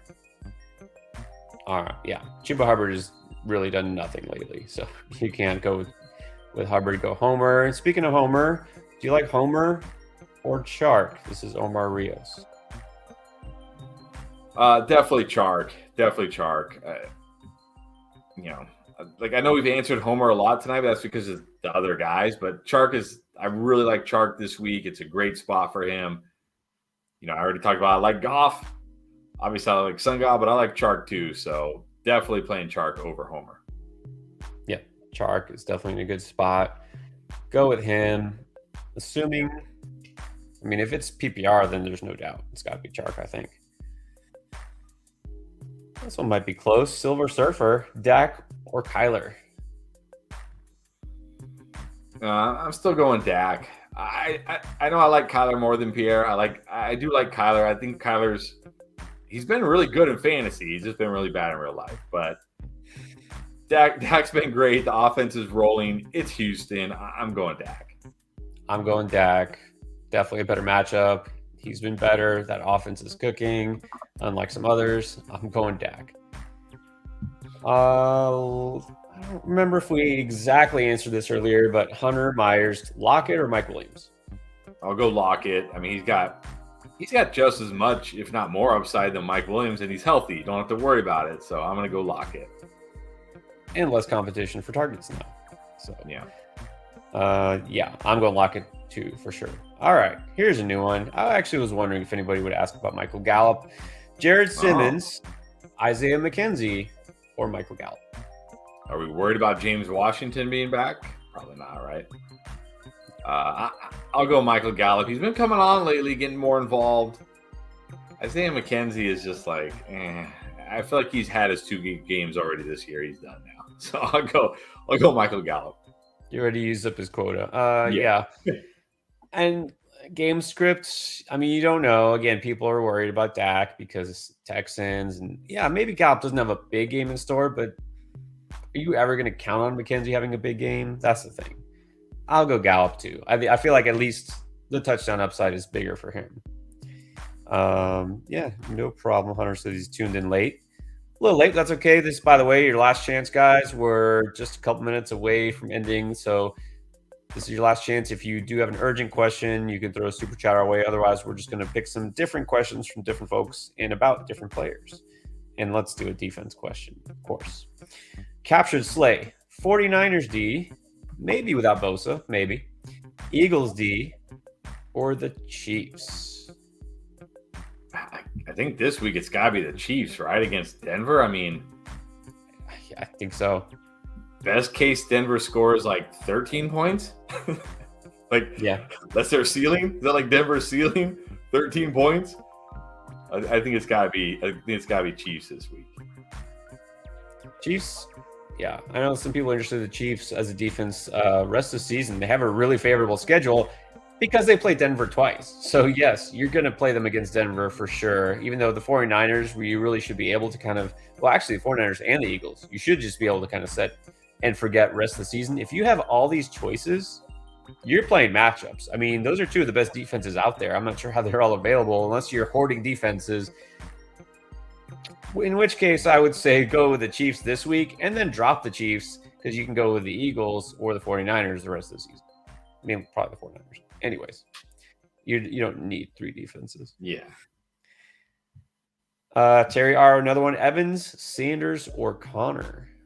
I'm gonna go Sanders this week. The Giants not very good against the run. We saw on Thanksgiving what Pollard and Zeke did to this defense. I like Sanders a lot this week. Connor against New England, no thanks. Hard pass. Evans, okay, maybe, but the risk is there. I like Sanders this week. Yep. I like Sanders. Talked about him as a boom. I'll go Sanders. Mr. Jones, welcome back. Debo or Smith at the flex? I'm guessing Devontae Smith. I assume so. I don't know whether Smith. Probably go Debo this week. I do like Debo with Brock Purdy. I think they're just going to get him the ball any way they can, running the ball, screens like I talked about. So I like him a little bit more than Smith. Same here. A little bit towards Debo. And then Fagura Media Group. Pick 2, James Conner, Jerry Jeudy, Debo Samuel, Amari Cooper. I'm going Debo and Cooper. I don't know how long you've been here, but I know we've talked a lot about the risk with Cooper, with Deshaun, but if my choices are James Conner or Jerry Jeudy, I'll just gamble on Cooper, having a big game, hitting on some big plays. I'm going Debo and Cooper.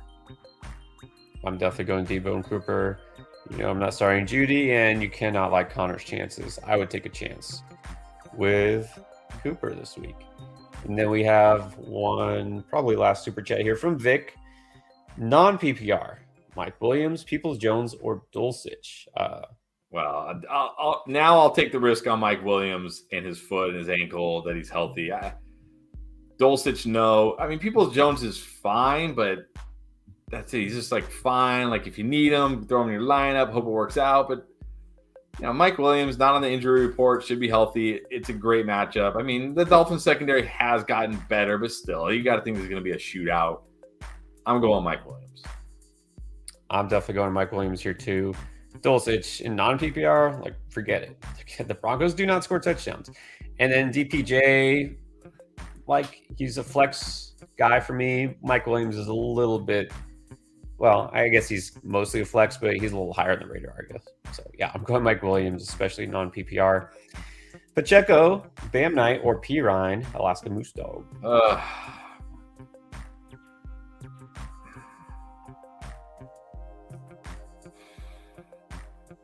You can't start P. Ryan. Yeah, I'll cross off P. Ryan. It's really close between Pacheco and Knight. It's like, do you want the guaranteed touches? Or do you want the potential touches? I think I got to go Pacheco. Yeah, I think I got to go Pacheco. Like, at least we know. I mean, yeah, it's not a great matchup, but at least we know, like, there's no competition really for Pacheco. He's going to get 15-plus carries. Yeah, he's only going to catch 1 or 2 passes. But what happens if Michael Carter catches all the passes this week? So, probably going Pacheco. Yeah, in this group, I'm definitely going Pacheco. And then Tom Staker, DPJ, or Palmer. Here I'll gamble on DPJ because, again, Palmer is probably going to be at best the number 4 option because let's be real. Keenan, Mike Williams, and Austin Eckler are the 1, 2, and 3 options because this offense, Herbert doesn't just check down to Eckler. Joe Lombardi says, okay, on this play, we're throwing it to Austin Eckler. Okay, on this play, we're throwing, like, he's literally the number 1 read. So I'll go Peoples-Jones. I'm going Peoples-Jones too. Keep mentioning him. Two more. All right, I was going to say the last super chat. 2 last super chats here. Flex Murray or try your luck with Homer. All right, oh man.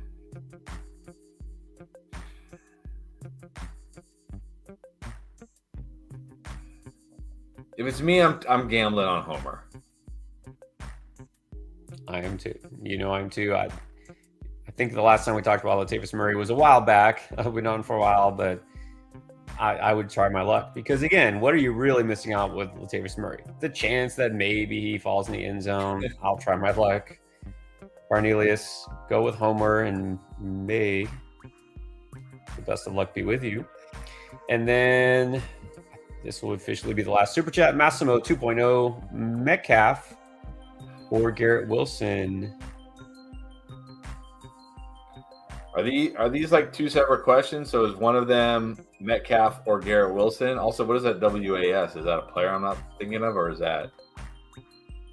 I don't know. I'm guessing it's 2 questions: Metcalf or Wilson, and then Pollard or Najee. I'm gonna treat it that way. I mean, I don't really want to bench any of these guys, but just because Metcalf has the hip, and I know Pete Carroll said he's good to go, but Pete Carroll's like the kiss of death, right? Pete Carroll was telling us all season, oh yeah, Chris Carson. Remember last year, Chris Carson's neck. Yeah, we think he'll be good. Oh, yeah, we'll think he'll be good, and now his career is over. So it's hard to bench DK, but I'll go Garrett Wilson. I just can't bench Garrett Wilson right now. Can't do it. I know, hard to bench Metcalf, but I will go Garrett Wilson also, and then Pollard or Najee. Definitely got to be Pollard. Got to be Pollard. He looks great. It's a great matchup. Got to be Pollard. Again, it's not guaranteed just because it's Houston that he's going to go for 300 yards in the ground or anything. But, I mean, I think his ceiling is pretty high and the floor is also pretty high. So I would go with him over Najee. And, of course, we got 2 more. Samuel Piazza, fins up for sure. And look at that. Your avatar is right there next to the fins helmet. Need a flex, half PPR. We got Chark, P. Ryan, Rita, only if Barkley is out, or Zonovan Knight. I'm going Chark, even in half PPR. Again, he's not a guy that I feel like is only a good play in PPR because he He's a down the field guy, a home run hitter type of guy. So I'm going to go Chark even in half PPR. I will say if Barkley is completely ruled out, then maybe I go Breida, but I don't think that's going to happen. Yeah, even then, I think I'll probably just go with Chark. Yeah, Chark for sure. You can't start Pirine, Knight, none of those guys. So I'm going Chark. And then Michael Kobus. Welcome back, Michael. With Walker out, Knight, or James Cook? I'm probably going Knight. Because I do feel like at worst with Michael Carter, it'll be at least like a 50-50 kind of split. James Cook, again, we talked about it earlier. Michael, maybe you just joined us, but there's no guarantee that what we saw from James Cook last week is what we're going to see again this week, right? Right. It's not, I mean, James Cook had been trending, but he hadn't been trending like to where this was expected. Like this was kind of out of nowhere. So I'm going to go with Knight. You know, if the matchup was better for Buffalo, because Jets, again, I don't expect this to necessarily be a high-scoring game. Jets have been pretty good. Cook's appeal is as a pass catcher. It's close. It's really close between these two guys. Yeah, I guess we need to see it a little bit more from James Cook. I'll go with Knight, too. I'll go with Knight for now. And then officially the last comment of the night. Mr. Jones, we appreciate you. Glad that you guys have a good time. And the GOATs are really those who are in the in-game community. Yes. That could be you if you're not already in it. I think I've mentioned this already. Join the Discord. Lots of good information there. You can ask your questions anytime. And, of course, you also have lots of fun. And then already mentioned the Patreon. If you want to look into that, the link is down below. And don't forget, in-game merch, if you want to really show everybody that you are part of the in-game community, but also support us out in public, spread the word. In-game merch available, bearclothing.com. Shout out again to .org. Bearclothing.org. Yeah, not com. Yeah. .org. All right, and then you scroll down to the bottom and you'll see of the homepage, and you'll see Fantasy Football In-Game. All right, guys. Good luck once again in Week 14, and we'll see a lot of you tomorrow night for some instant reaction.